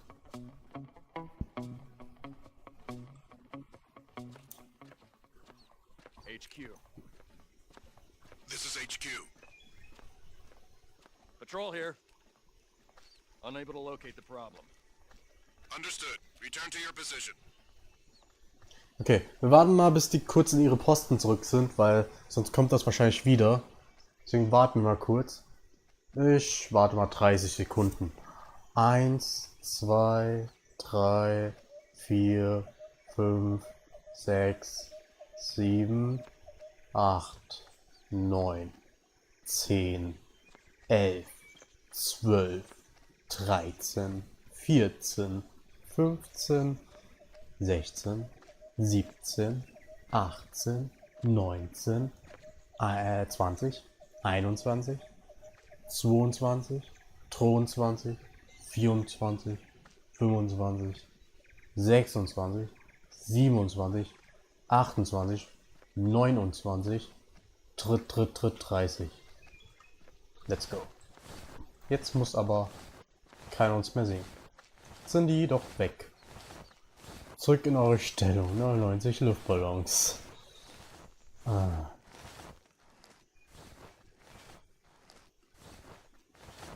Wehe. Wehe, sagt da jetzt jemand. Ich sehe. Hä? Was ist das? Ist das meine Mutter? Nein, ist es nicht. Oh, da ist ja schon jemand. Ey, wisst ihr was?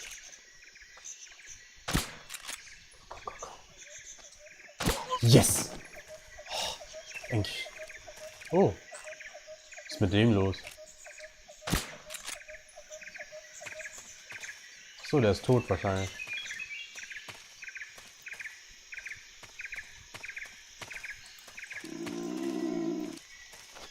Mann, was ist das für ein Geräusch? Snake. Hör mal auf mit deinem Magen, ey. Will doch keiner hören. Darüber? Wie geht er nicht darüber? Oh Mann. Dann gehe ich halt so.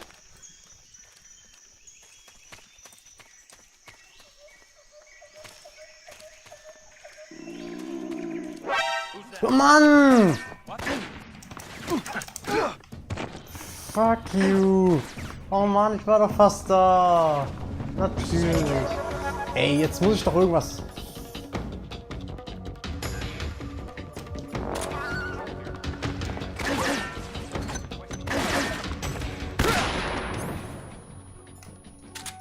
Hat so kurz war es still.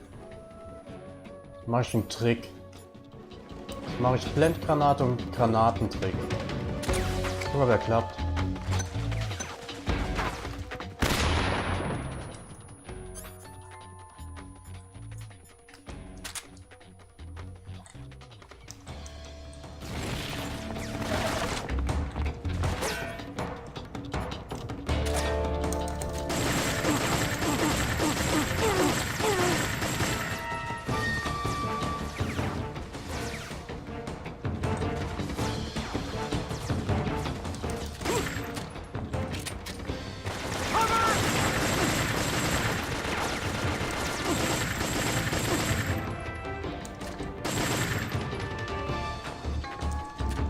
Ah.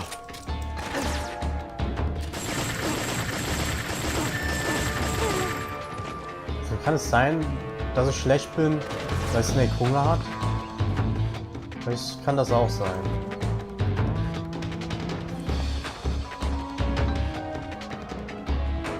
Bitte, bitte, bitte. Komm, die 20 Sekunden. Bitte, bitte, bitte, bitte, bitte. Komm.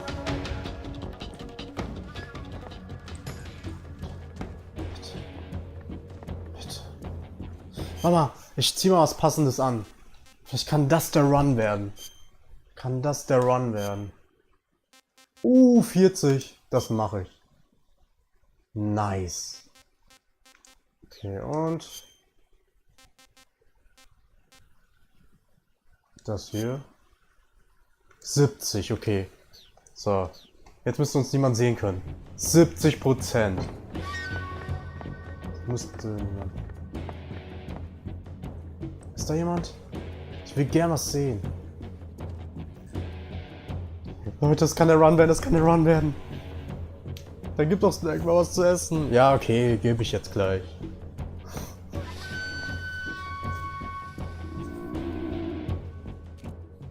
Da ist ja mein Lieblingsagent. Hallo Shadow! Alles klar bei dir? Alles klar bei dir, Shadow! Okay, ich glaube, es ist gut. Das ist, glaube ich, gut. Ich glaube, es sieht gut aus. Sieht gut aus. Nimmt René erst einmal in Gewahrsam.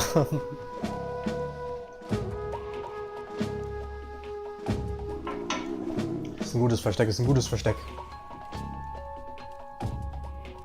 Da ist keiner, oder?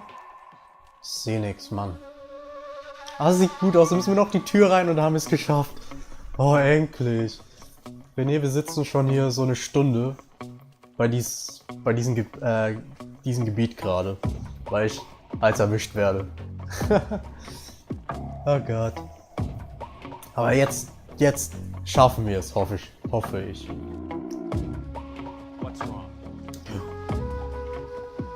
Sie können mich nicht sehen. 70%. 70% ist gut.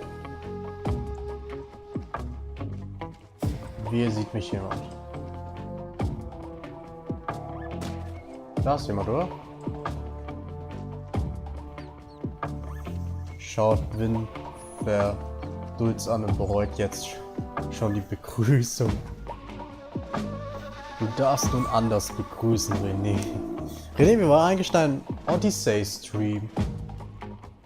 War ja gut. Und wie weit bist du eigentlich gekommen? Wie weit bist du denn eigentlich gekommen? Hast du es jetzt durch? Auf einmal hast du es schon durch. Das wäre krass. Hallo andere. Aber ich habe weiterhin ein Auge auf dich, Kappa. Oh Mann. Soll ich noch mal kurz noch eine Schokolade?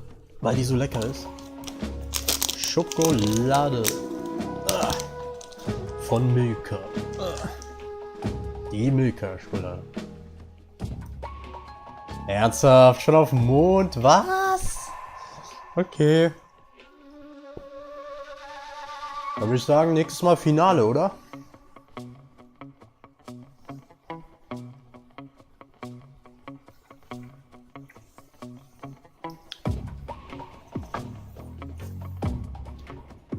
Jo. Okay, René. Ich kann schon mal sagen, es kommt was Überraschendes.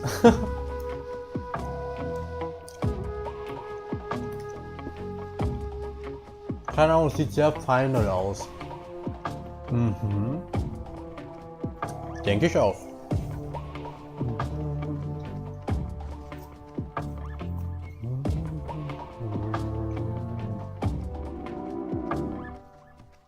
Okay, fast geschafft.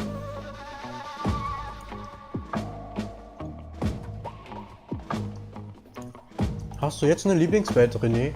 Du hast ja jetzt schon viele Welten gespielt. Bestimmt hast du jetzt Lieblingswelten, oder?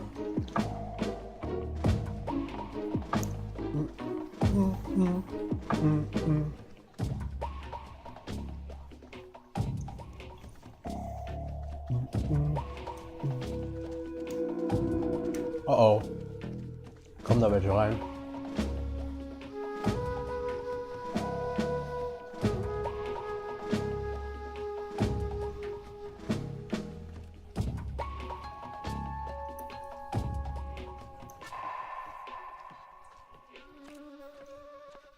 HQ. This is HQ. Patrol here. Unable to locate the problem. Understood. Return to your position. Oh, noch da rein. Falls es der Weg ist, hoffe ich mal. Tatsächlich das Hut dann immer noch am besten, wobei Bowser Flex dann auch nah rankommt. Ich darf ja dann ab einem gewissen Zeitpunkt bei René nicht mehr zuschauen, um mich nicht zu spoilern. Wieso? Kannst du ja auch weiterschauen bei René. Muss ja nicht immer bei mir sein. Muss ja nicht immer bei mir sein, die 100%. Weil ich glaube, René will ja doch nicht die 100% machen.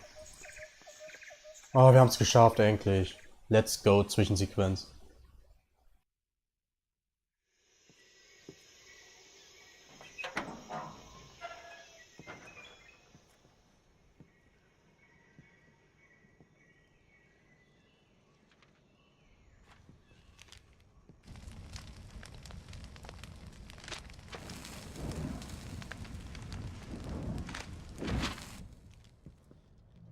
You must be Sokolov.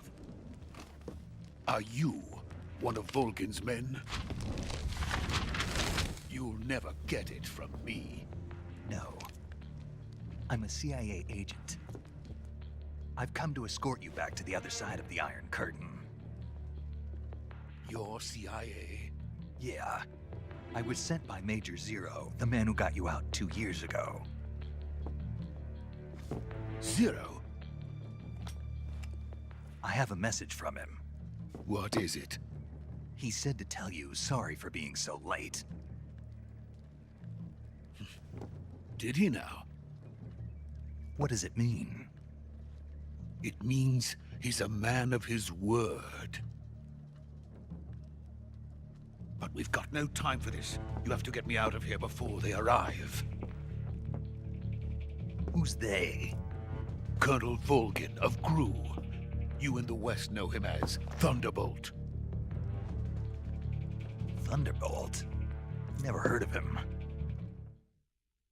He's a member of the Army's extremist faction, a man who seeks to seize control of the motherland. Ever since the Cuban Missile Crisis 2 years ago, Khrushchev has been pursuing a policy of peaceful coexistence with the West. Despite resistance and criticism from hawks in the army and the provincial authorities, Khrushchev has managed to suppress the opposition so far. But the failure of his agricultural policies has put him in a precarious position. And on top of that, the tragedy last November. President Kennedy's assassination. Precisely. In a sense, Khrushchev has lost his biggest partner, and his power base is rapidly crumbling away. A certain group is plotting to use this opportunity to seize power by rallying the anti-government forces, overthrowing Khrushchev, and installing Brezhnev and Kosygin in his place. The mastermind behind this plot is Colonel Volgin of the GRU. He has control over another secret weapons research facility much like this one, OKB-812, known as the Granin Design Bureau, and is using it to further his plans. But that is not enough to satisfy him. Now he's plotting to seize the secret weapon I have been developing here and use it as leverage in his bid for power.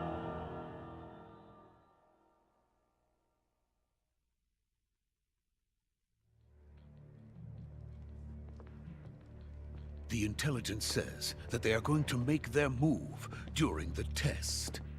Then, the soldiers outside. Exactly.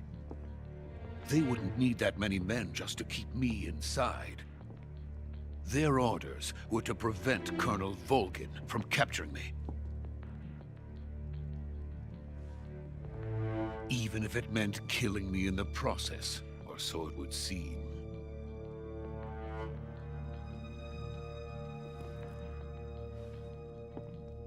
Volgin will come. I'm sure of it. You must get me out of here before then. Leave it to me. By the way, your Russian is superb. Where did you learn to speak it? From my mentor. Is that so? America is truly a frightening country. Having second thoughts? No. I have no love for this place. Let's go.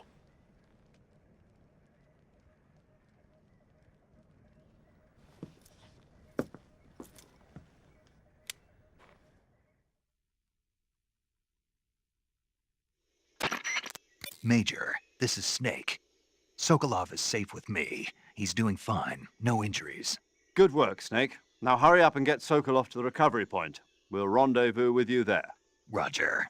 What about the sentries? I had to kill them. There was no other way. But no one will know we were involved. I see. What about the boss? We lost contact with the boss some time ago. What happened? It's probably just a weak signal. Just hurry and get Sokolov out of there.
Freeze!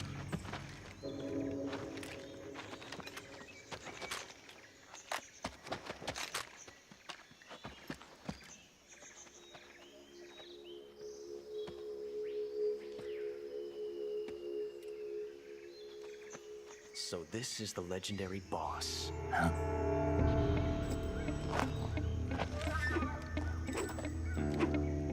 Huh? We meet at last.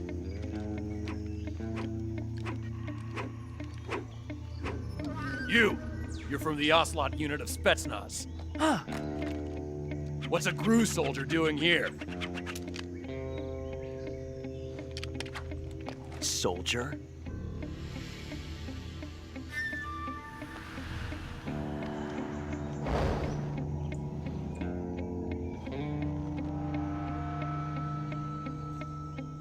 He's the Ocelot commander.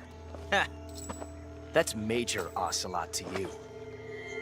And don't you forget it.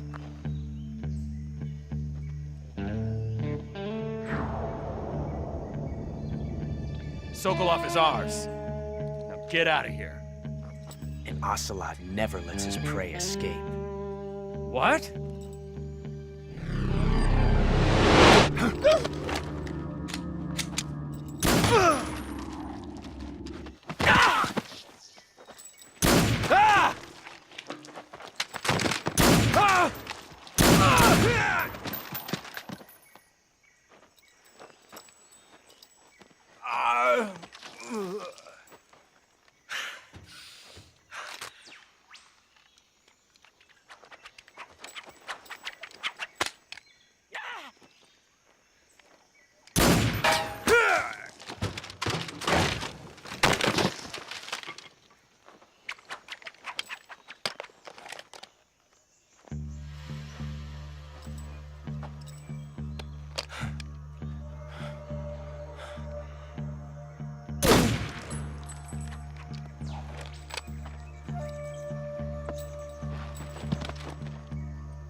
I can't say it feels good to kill a comrade, even if it is for the GRU.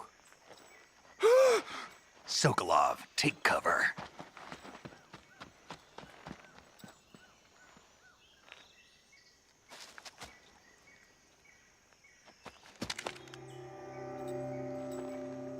Huh.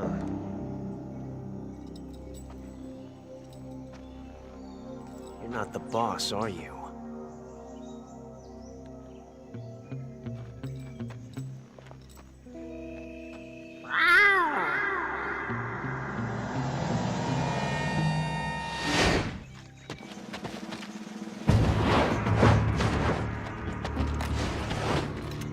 GRU operatives?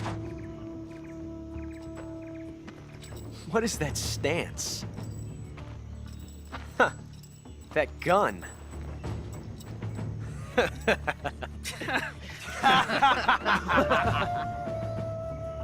If you're not the boss, then die.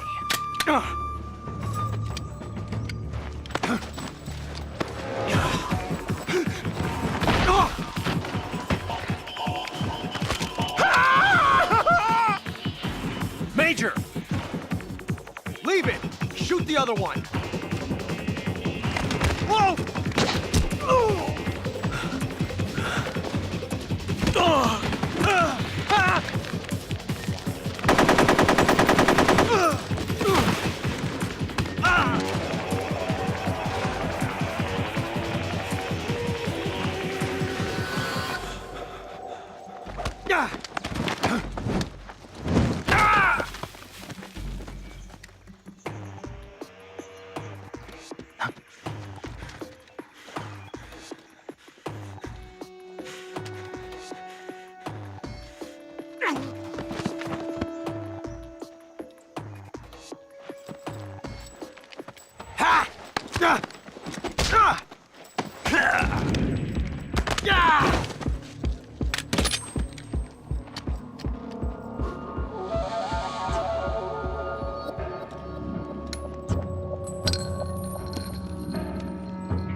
You ejected the first bullet by hand, didn't you? I see what you were trying to do. But testing a technique you've only heard about in the middle of battle wasn't very smart. You were asking to have your gun jam on you. Huh? Besides, I don't think you're cut out for an automatic in the first place. You tend to twist your elbow to absorb the recoil. That's more of a revolver technique. You filthy American dog!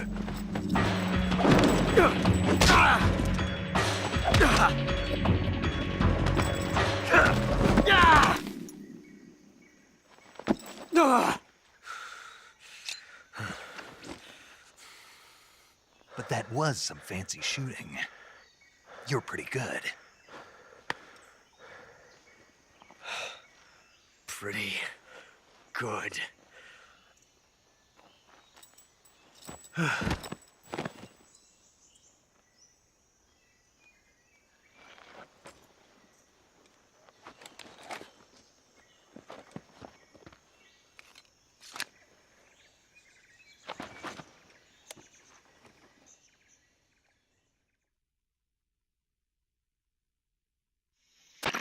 Major, do you read me? I read you. Snake, you all right? I've run into a few snags. These guys were after Sokolov, too. Apparently, they were taking orders from a GRU colonel named Volgan. A GRU colonel? Part of an internal Soviet power struggle, according to Sokolov. Something between the KGB and GRU. Between Khrushchev's supporters and Volgan's. Sokolov was being guarded by the KGB and hunted by GRU? Snake, it sounds like this could be even hotter than Cuba. I don't like it. Something about the whole thing stinks. I agree. You'd better hurry. Sokolov ran off by himself, but I'll catch up to him. We're counting on you.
Oh. Ich bin auch schlau, ich habe das Mikro nicht angemacht. Ja, ich habe das falsch angemacht. Ich habe Desktop-Audio angemacht und Desktop-Audio macht dann alles doppelt. Wow. Ja, ich habe nur gesagt, da ist der junge Ocelot. Kann ich ein Foto von ihm machen? Das habe ich nur gesagt. Sonst nichts. Marco hat nichts zu sagen, auch ein wenig Käse. Danke, du bist zu gütig. So.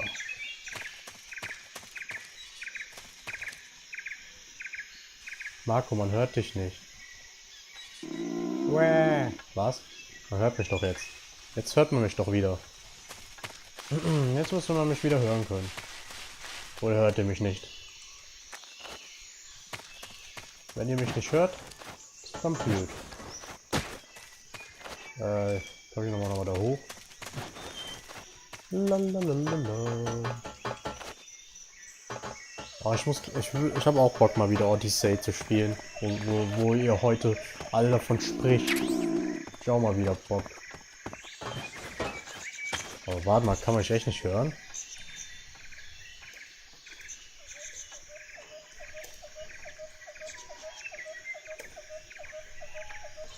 Kann man mich echt nicht hören? Weil Mic habe ich an.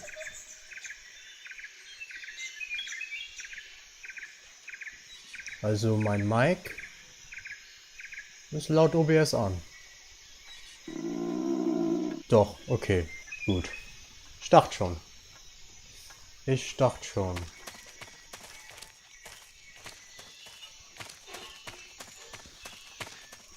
ist denn jetzt der Sokolov verschwunden? Immer diese Abhauer hier.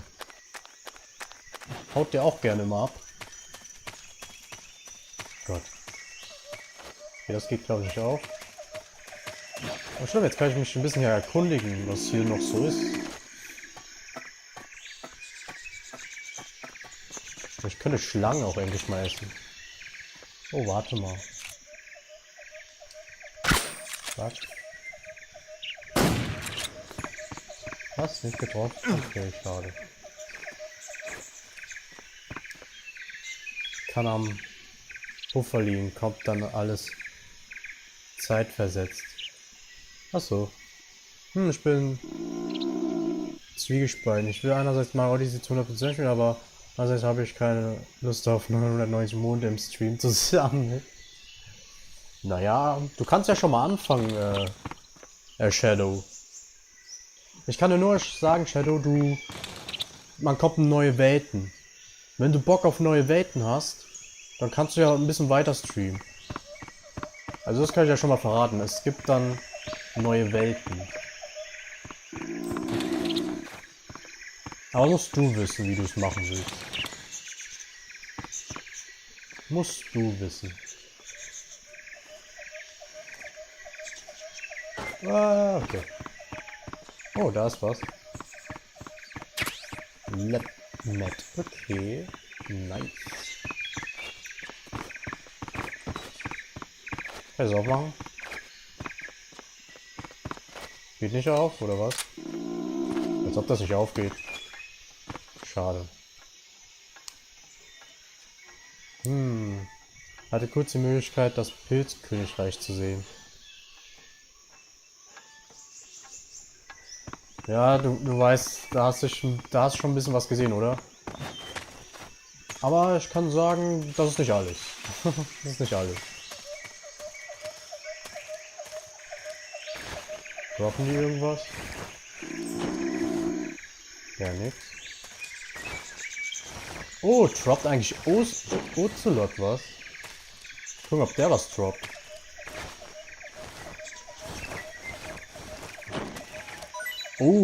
Er droppt was. Mausefalle, okay. Durch einen Bilderrahmen. Achso. Achso.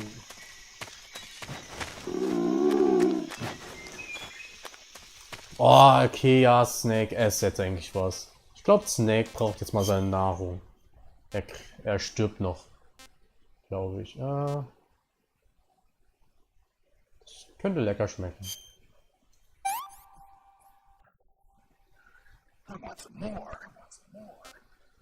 Ah, jetzt hat er mal was gegessen. Der Snake hier. Ich werde es vielleicht für mich offline immer bis zu dem Punkt spielen, wo ich aufgehört habe. Dann weiß ich, wo die Monds sind. Aber wisst ihr was ich auch sagen will? Das Ding mit Odyssey, wo René das auch gerade so anspricht. Will ich das auch im Stream mit euch auf 100% machen? Will ich das? Bin ich auch am Überlegen, weil ich könnte es auch so schön im Handheld-Modus spielen. Das ist echt schwer. Das ist echt schwer, ob ich das wirklich mit euch zu 100% streamen will. Weil das ist auch so ein Spiel, was ich schon auch gern so privat genießen würde. Das ist sehr schwer, ich überleg's mir. Weil wo René das anspricht, muss ich auch mal kurz überlegen.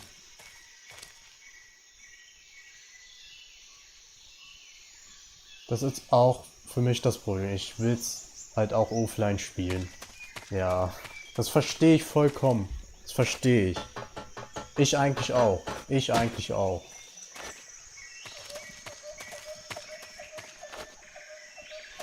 Und das Ding ist, es gibt Zuschauer bei mir, die das gern sehen wollen und dann denke ich mir, okay, dann mache ich einen Stream. Das ist schon schwer.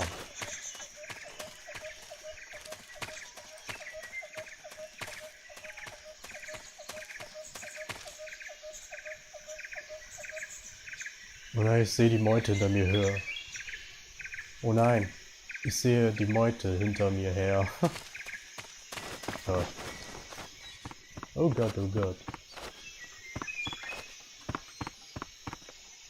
Ich sehe nachher mit Fackeln und Heugabeln. Oha. Ist aber was los hier. Oh, war hier überhaupt noch was? Gar nichts. Hier ist ja gar nichts. Hi ho und hallo Anni. Hallöchen.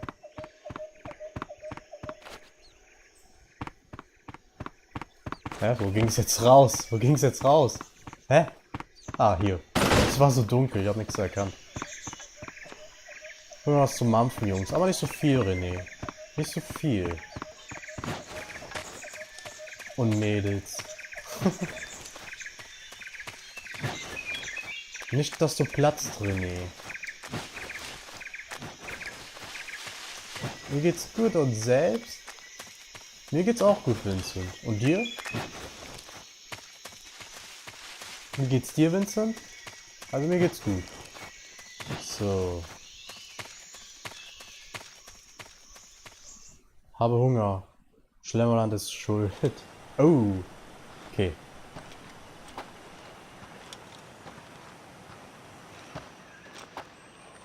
You okay? Those men were from the Ocelot unit. Spetsnaz? Yes. The best crew has to offer. They're coming for me. I'm finished! Calm down. I'll get you out of here, I promise. And we've got some of the best backup we could ask for. Look.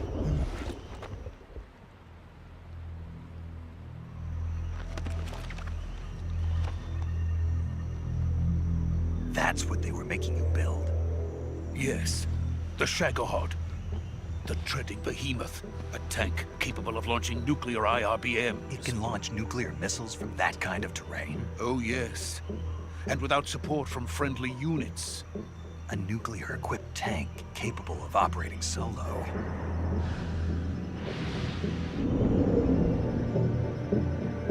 Is that thing finished? No, this is only the end of Phase 1. It won't be truly finished until we complete Phase 2. Phase 2? The weapon's true form. If it is completed and the Colonel gets his hands on it, it will mean the end of the Cold War. The end of the Cold War? Yes. And then the Age of Fear will truly begin. A world war. I had no choice but to cooperate. I didn't want to die.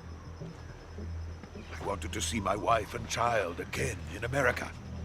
Please, take me to America, quickly.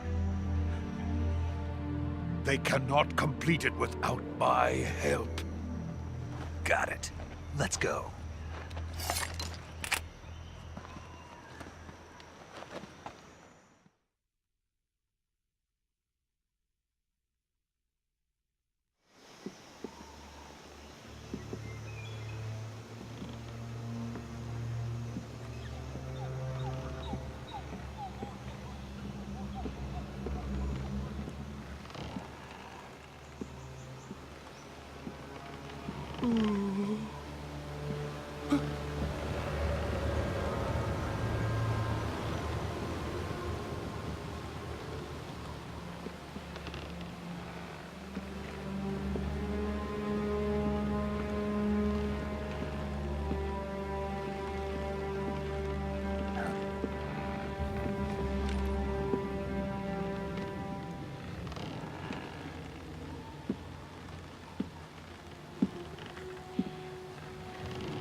Boss?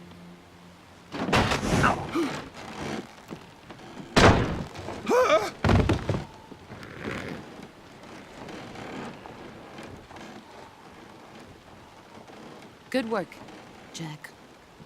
What are you doing here? Sokolov comes with me.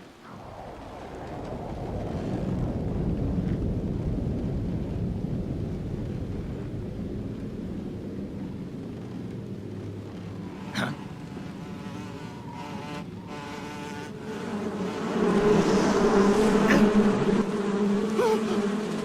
Hornets?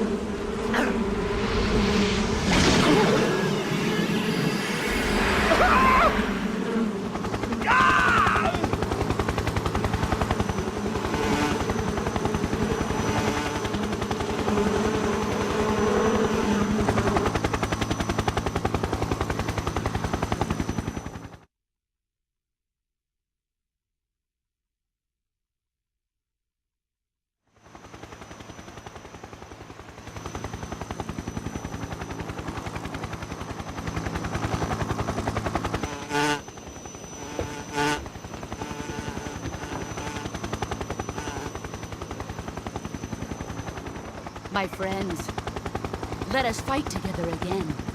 I have waited long for this day. We will fight with you once more.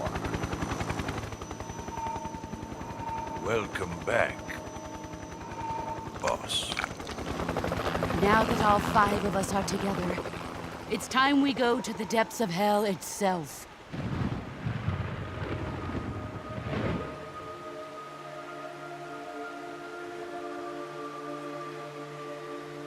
It's raining blood. Is he crying?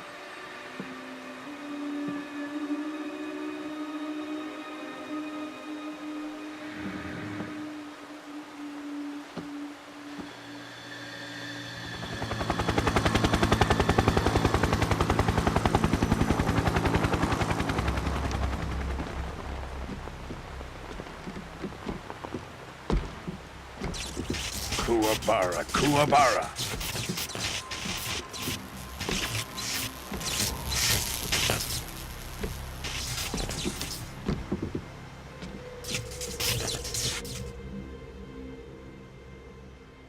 Ah, what a joyful scene. Colonel Vogan. Welcome to my country. And to my unit.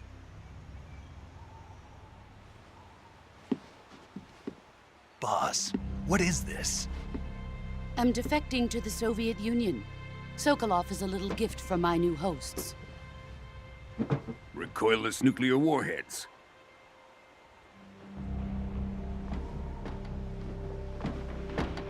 These will make a fine gift for me. This can't be happening. Who is he? Another one of your disciples? Are we taking him with us? No, this one is still just a child. Too pure for us Cobras.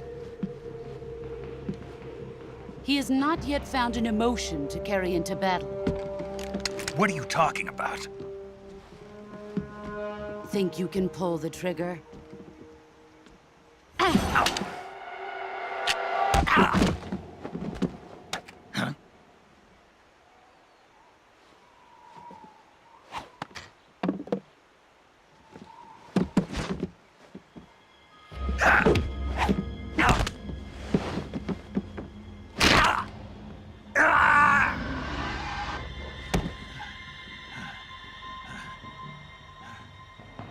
He's seen my face. We can't let him live.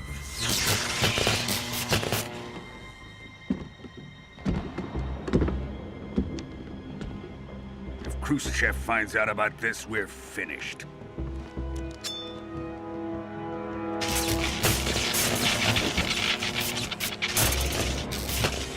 He must die. Wait. He's my apprentice. I'll take care of him.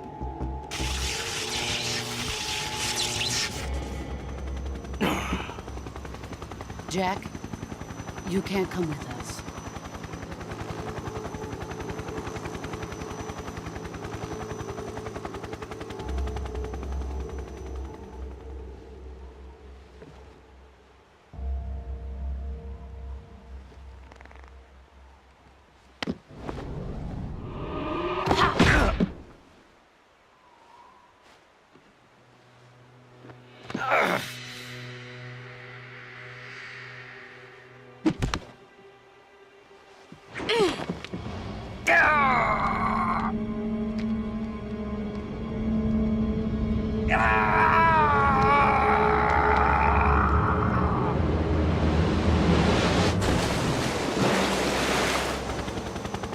The new blood has been rejected.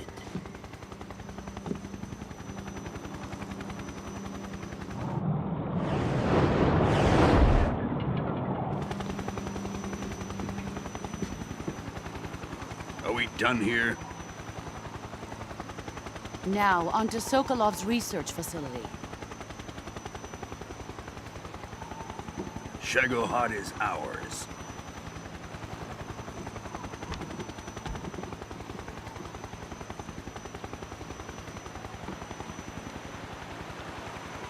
Drift away.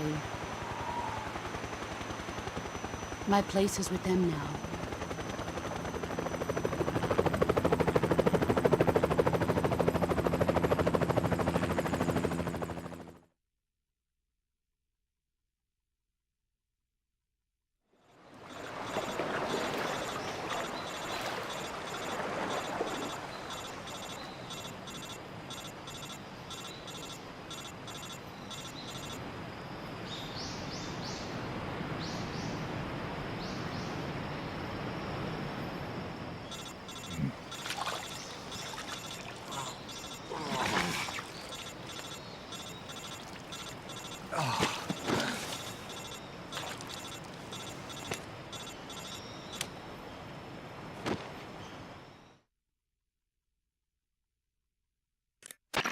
Snake, can you hear me? Yeah. Just barely. Snake, listen to me. You need emergency medical treatment. Can you move? You've got to get those wounds treated. Hang in there. All right, let's get you fixed up. Paramedic? Okay, Snake. Just relax and it'll all be over before you know it. Stay with me. I've seen people in worse shape before. Think you can handle it? Major. The boss. She's defected. We'll talk about that later. First, we've got to get you patched up. Okay, here we go. First, open the survival viewer with the start button. If you select cure, you can start the treatment.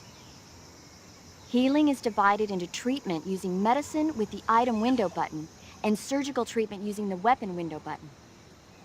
Your injuries include a fractured left elbow and rib bone, and lacerations on your upper arms, right elbow, and abdomen. They need to be fixed using surgical treatment. Move the healing cursor with the left stick to the affected part of your body. Once you've selected the affected area, hold the weapon window button and use the left stick to select the medical item and then press the enter button. With this method, you can use items to help your recovery process. To treat a bone fracture, first secure the affected area with a fastener and then wrap it in bandages. That should do it. For lacerations, you'll need disinfectant to clean the wound, sutures to stitch it up, styptic to slow the flow of blood, and bandages to wrap the wound. If you do everything I mentioned, the wound should heal completely. Understood? Yeah. Stay with me. Go into the survival viewer and treat those wounds.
Was muss ich denn da machen?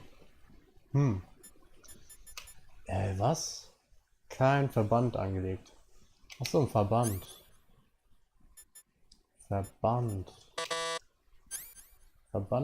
Verband. Hier.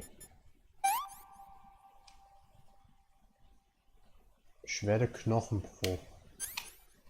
Und jetzt?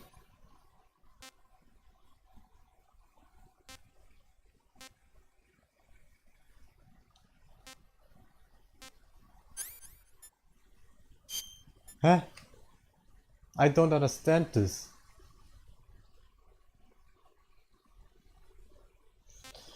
Ich höre auch gleich auf, Vincent, kein Problem, dass du jetzt gehst. Weil es kommt gleich ein bestimmter Punkt, da höre ich auch auf. Ich spiele bis zu diesem bestimmten Punkt und dann höre ich schon auf, weil dann haben wir schon mal einen schönen Prolog gesehen zu diesem Spiel. Weil ich muss morgen eh so früh raus. Deswegen alles kein Problem. Aber wie geht das jetzt nochmal? Und ich mache bewusst jetzt nicht die Kamera an, weil ich weiß, es kommt gleich noch eine Zwischensequenz. Ich will das nur schnell mal machen. Wie ging das denn nochmal? Wie ging das denn nochmal?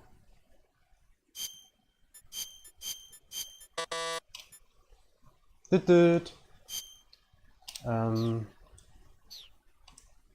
will mit der Paramedic Waifu nochmal reden.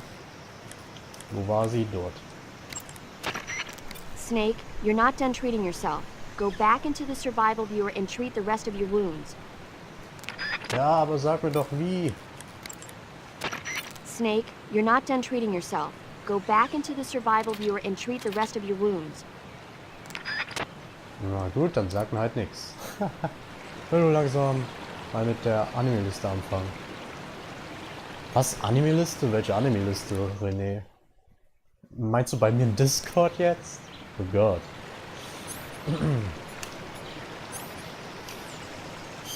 Achso, Powerwiese, du gehst? Okay, ja, dann auch an dich. Bis zum nächsten Mal. Und danke fürs Vorbeischauen. Schön, dass du da warst. So. Ja, achso, okay. So, was steht denn hier? Beschwerde. Schlimme Schnittwunde. Blutung, kein Verband angelegt, noch nicht desinfiziert. Okay, Verband und Defintion oder was? Verband. Definition.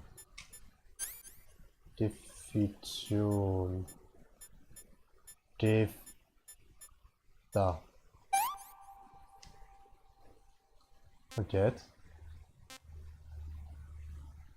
Schlimme Blutwunde. Schlimme Blutwunde. Wie macht man eine Blutwunde weg, Leute? Mann, ich hab von sowas keine Ahnung. Wie macht man eine Blutwunde weg? Ich bin so schlau in sowas. Blutwunde. Mit Messer? Nein. Salbe. Salbe? Nee. Knochenbruch. Wie macht man einen Knochenbruch weg? Ah, wie macht man denn einen Knochenbruch weg? Ah! Ich verstehe das gerade nicht. Hä? Handel, Verbreitung wirksam zum Auftragen, die X-Taste gedrückt.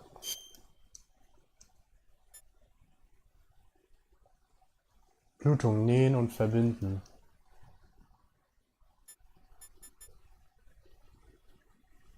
Wirkung zur Behandlung von... Ah Gott, ich bin dumm. Okay, ich bin dumm. Das steht ja dort. Aber ich glaube, es muss hier hin. Das muss hier hin. Oder? Hä? Kein Verband.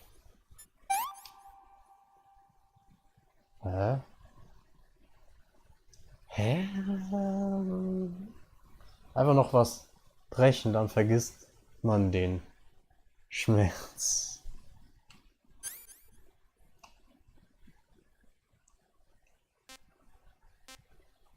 Ich habe immer noch hier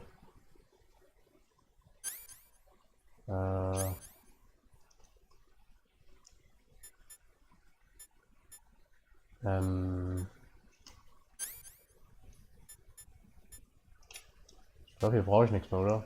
Knochenbruch. Guck, lese ich mal hier kurz.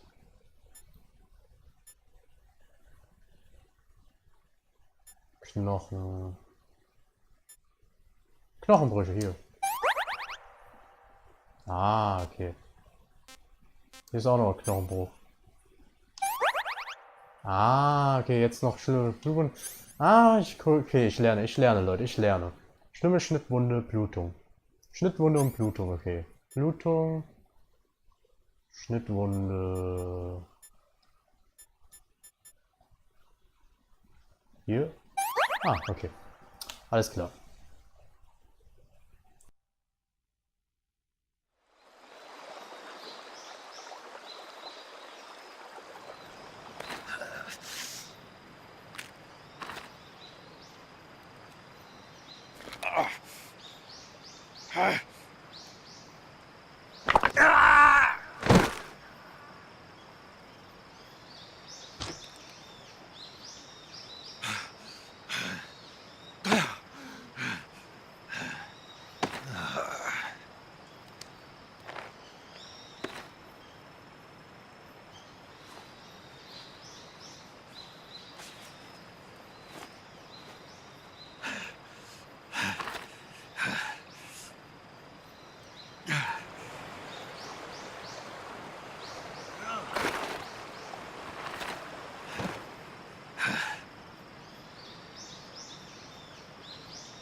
Good job, Snake.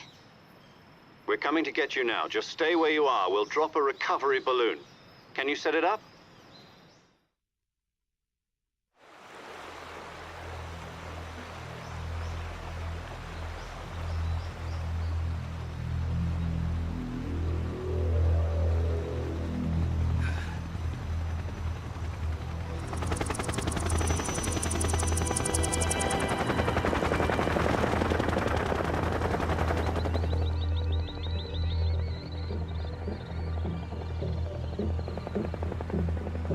Shagohod.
Excellent.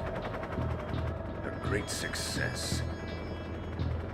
Thanks to the boss and her cobras, I have both Sokolov and the Shagohod.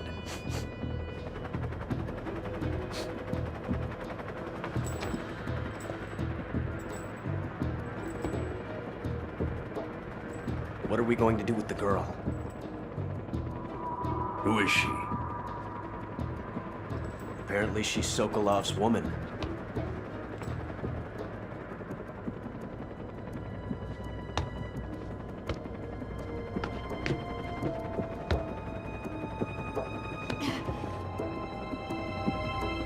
She's a nice catch. I'll take her. Not so fast, my dear.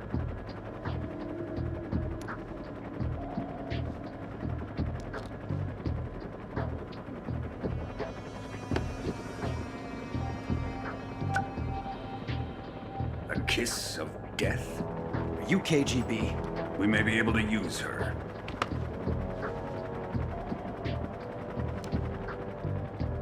She has spunk.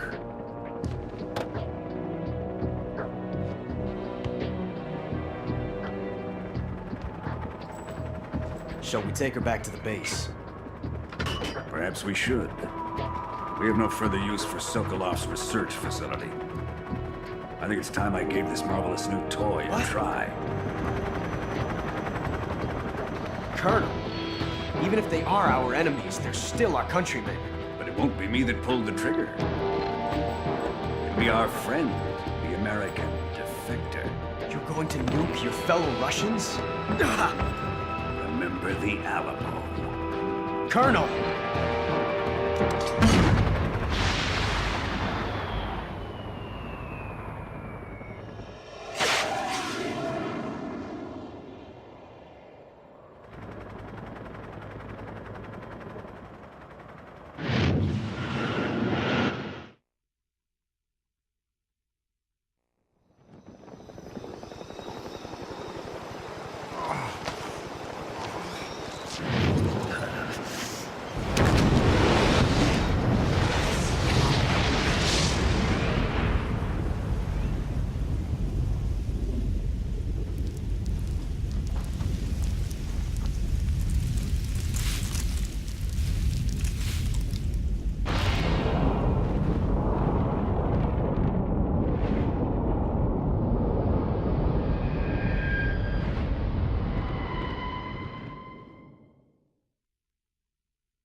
What a thrill,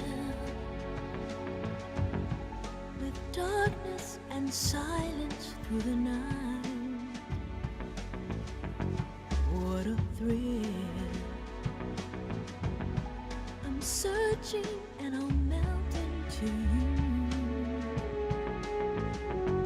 What a fear in my heart, but you're so supreme.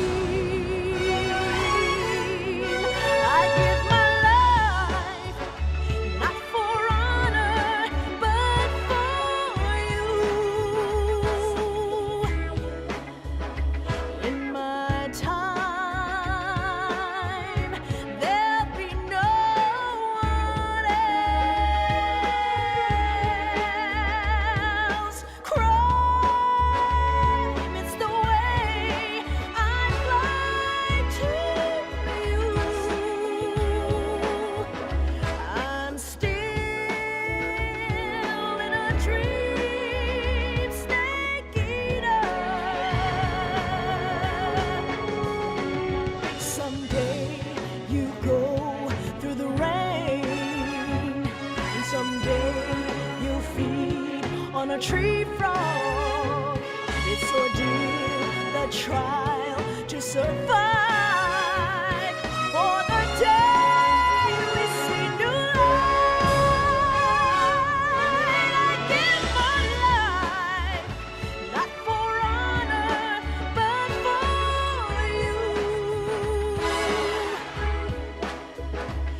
Currently flying over the Arctic Ocean, altitude 30,000 feet, approaching Soviet airspace. Arriving at the designated drone launch point. Drone oil pressure and voltage are nominal. Payload oxygen supply is nominal. Power supply to payload antifreeze system shows no problems. No gusts. All systems go for drone detachment. Snake, we can't risk a halo jump this time around. Airspace security has gotten tighter since we were last here. We can't get as close to the ground as we did during the Virtuous mission. So instead, we'll be using one of our newest weapons. Snake, you're being given an honor on par with Alan Shepard. This is our last chance. Show your patriotism. If you fail, you'll be back in a hospital bed again, waiting for the firing squad.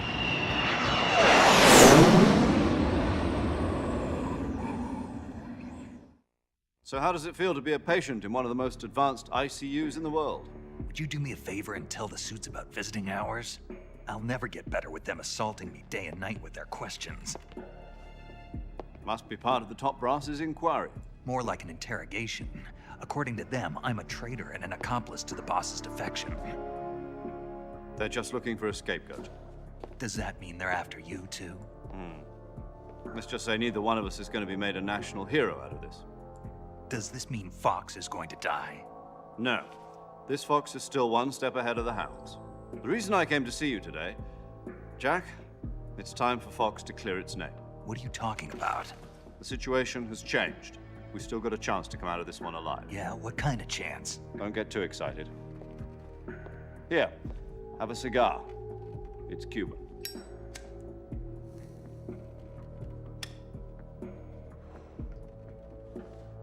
This morning, I had a meeting with the CIA.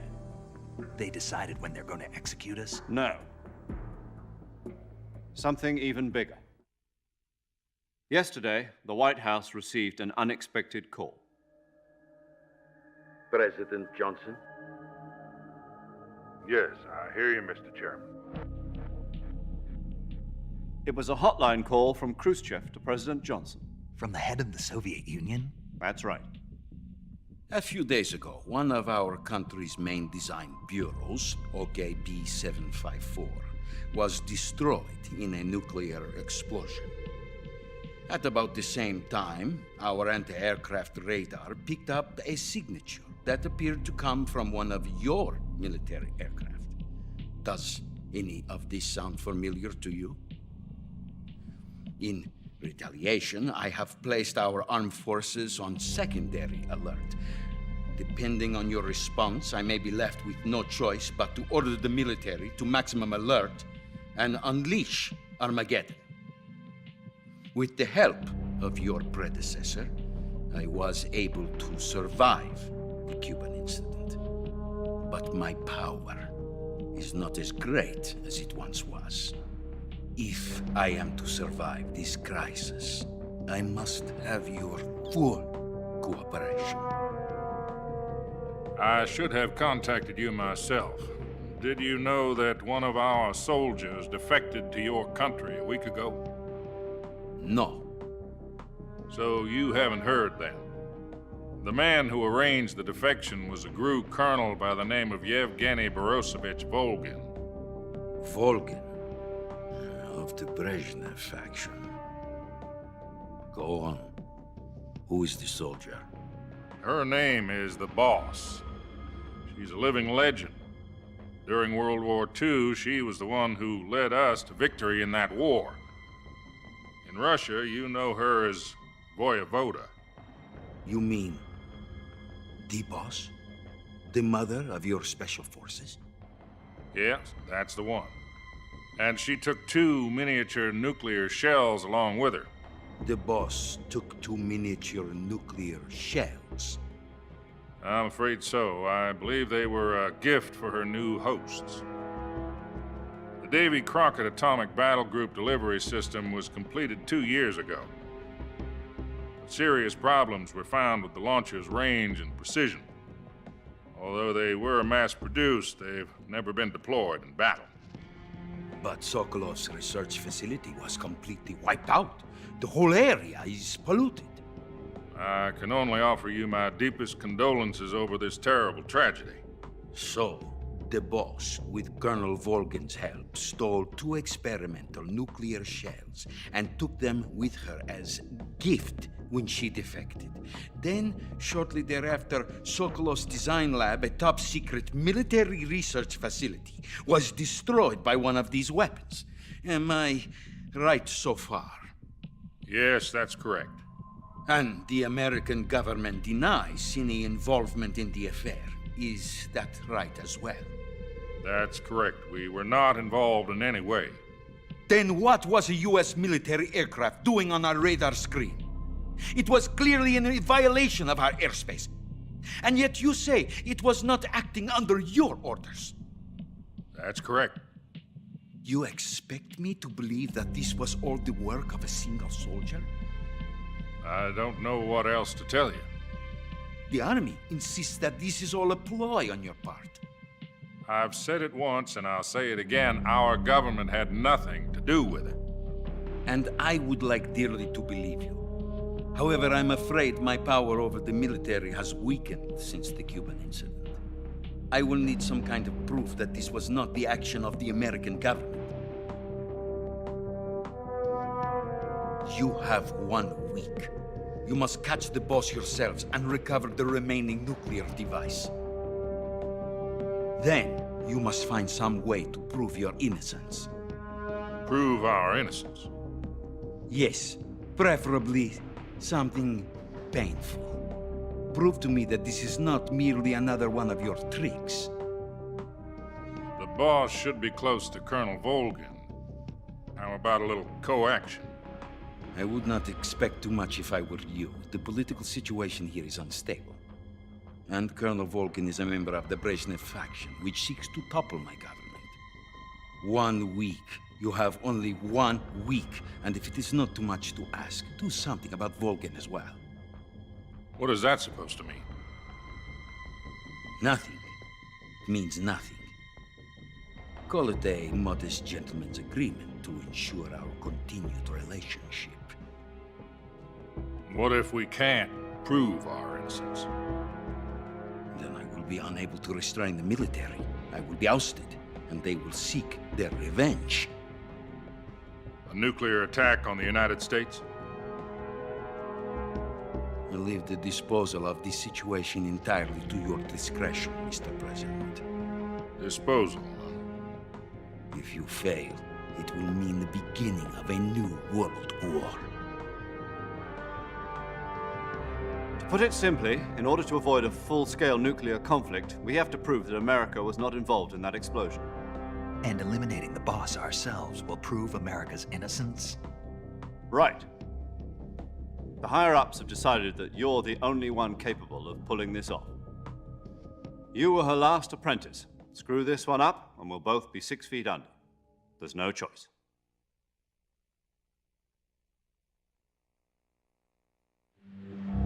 Are the Russians going to be helping us?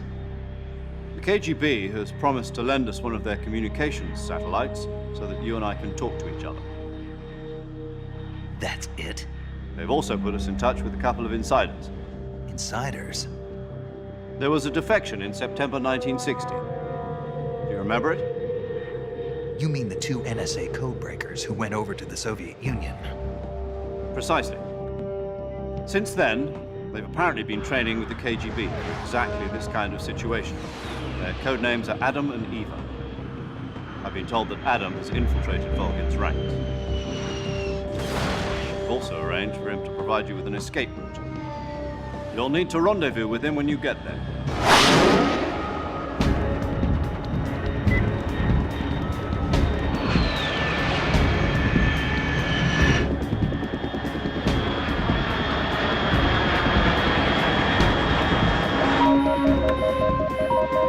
Control, unidentified aircraft detected. Altitude 30,000 feet.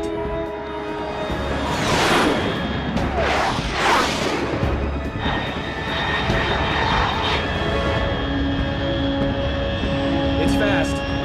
Estimated airspeed exceeding Mach 3. Bearing south. I'm about to lose it.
This is Snake. Do you read me? Loud and clear. Glad to see you landed safely. I got blown pretty far off target. Snake, let's go over your mission objectives one more time. Rescue Sokolov. Find out what's happened to the Shagohod, then destroy it. And finally, eliminate the boss. Eliminate the boss. This mission will be codenamed Operation Snake Eater. Because I'll be taking on the boss and our Cobra unit, right? Don't forget about Colonel Volgin. I'm not a hired killer. I know, but that was the Kremlin's demand. Demand? You mean it wasn't just a request? What's it to us if the Khrushchev regime is threatened by the Colonel and his faction? If supporting the current regime helps us avoid a nuclear exchange, then that's what we'll do. And what are the CIA's demands? Our priorities are the rescue of Sokolov and the destruction of the Shagohod. Roger that, Major Tom. Hold on, Snake. What now? I'm changing my codename. It turns out Tom wasn't the most auspicious choice. What do you mean? Well, the truth is, when I chose my codename, I picked the wrong one. The wrong one? Did you ever see the movie The Great Escape? It came out last year. Oh, must have missed that one. Anyway, it's based on a true story about prisoners who escaped from a POW camp in Nazi Germany. The prisoners dig 3 tunnels as part of their plan, but the Nazis find 2 of the tunnels before they're finished. The prisoners succeed in escaping by using the last remaining tunnel. The names of those 3 tunnels were Dick, Harry, and Tom. I get it. You used the name of the tunnel they escaped in as your code name because you thought it would bring you good luck. Yes, that's exactly right. At least, that was the plan. But I got the name wrong. The one they escaped in was Harry. Tom was one of the unlucky tunnels. It was discovered by the Nazis before it was finished. I watched the movie again just to make sure. In fact, I even ordered the actual film from the movie company. yeah, it doesn't sound like the greatest name to use. So what should I call you? You know, let's just use Zero, like we've been doing all along. All right, then. Major Zero it is. We'll start over from square one. From square 0. My frequency is 140.85. Oh, I almost forgot. Paramedic is with us again on this mission. Is this her last chance, too? If we fail, she'll have her medical license revoked. It's more or less the same kind of fate.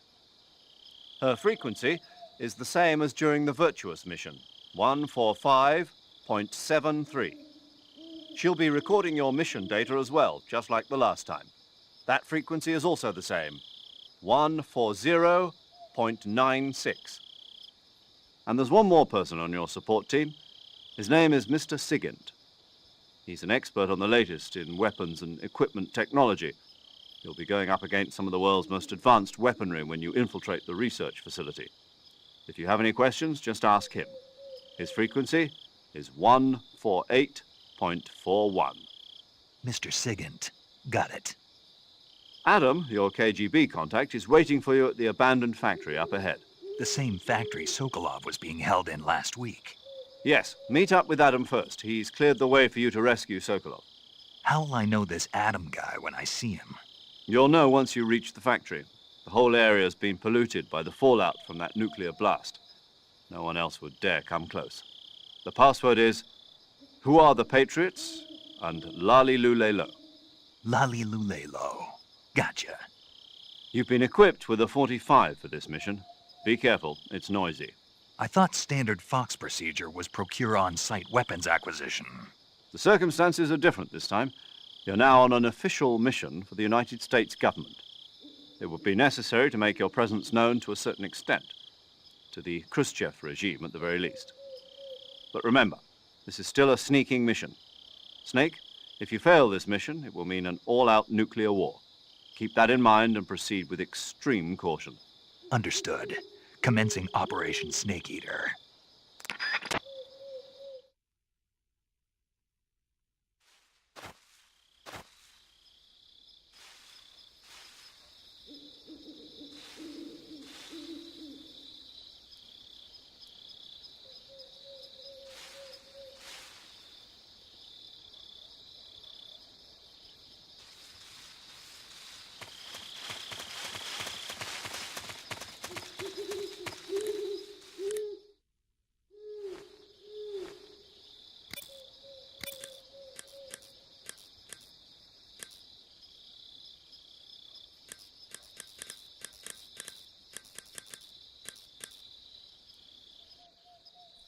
Oh, ja, ich hab's gesehen, Rob, ich hab's gesehen. Dann wiederhole ich das nochmal. Ich wünsche dir auch eine gute Nacht, Kneck. Danke fürs Vorbeischauen. Und ich wollte sagen, ich höre jetzt so auf, weil ich wollte heute nicht so lange streamen, wie gesagt. Und es ist ein guter Punkt, auch um aufzuhören. Wir haben den Prolog jetzt geschafft. Und ja, können wir beim nächsten Mal gut einsteigen mit dem Gameplay. Es war eine lange Sequenz, ich weiß. Aber endlich kann ich jetzt mal reden. Und ja, machen wir das nächste Mal weiter. Dann würde ich mal speichern. Paramedic. Snake, it's so good to hear from you again. Same here. It's been a week, hasn't it? 4 days, actually. Huh? I visited you in the hospital. You were still unconscious, though. Then you must have seen me naked. Yeah, but you were all wrapped up in bandages and tubes, so I couldn't do anything but look. Better luck next time. Let's hope so. But seriously, don't forget that you were like that until just yesterday. In fact, you really shouldn't even be on this mission. Keep an eye on your stamina gauge. If you start to run low, don't push yourself. Eat something to replenish your stamina. And try not to get yourself hurt. If you're wounded or get bitten by a venomous animal, go into the survival viewer immediately and treat yourself using Cure. Yeah. I can see you still know how to nag. You're welcome. And I can see you still don't know when to keep your mouth shut. Maybe so. By the way, I heard you're going to lose your medical license if this mission fails. Yes, there was talk of that, but the mission won't fail, will it? Of course not. Good. I believe in you. But you know what? I really don't care about my medical license. Didn't they use that to force you to participate in this operation? No, I volunteered. Why? So that I could watch over you. Huh. Snake, you're the best agent I've ever seen. But you push yourself too hard. You're reckless. Someone has to stop you from getting into trouble, to make sure you and the boss don't kill each other. So that's why I volunteered. I mean, you couldn't ask for a better guardian angel than me, right? Thanks. Stop right there. Huh? You can thank me when you get back. All right. Okay, können wir eigentlich speichern. So. Okay, ich werke noch an der Anime-Liste rum und packe sie dann in der Anime-Empfehlung. Oha. Das wird bestimmt viel, oder? Okay, 2 Stunden 48 Minuten gespielt. Krass. Okay, nicht ganz. Jetzt 3 Stunden und 11 Sekunden. 3 Stunden 11 Minuten. Okay, good luck, Snake. Thanks. Aber ich kann euch sagen, in Teil 4 sind die Zwischensequenzen absurd lange. Und das wird auch das letzte Metal Gear Solid, was ich hier streamen werde, Teil 4. Weil für mich bis Teil 4 die Reihe gut ist. Ab Teil 5 ist es ja Open-World-Spiel geworden und ja, das werde ich wahrscheinlich nicht spielen. Bis Teil 4 würde ich dann streamen. Und ja.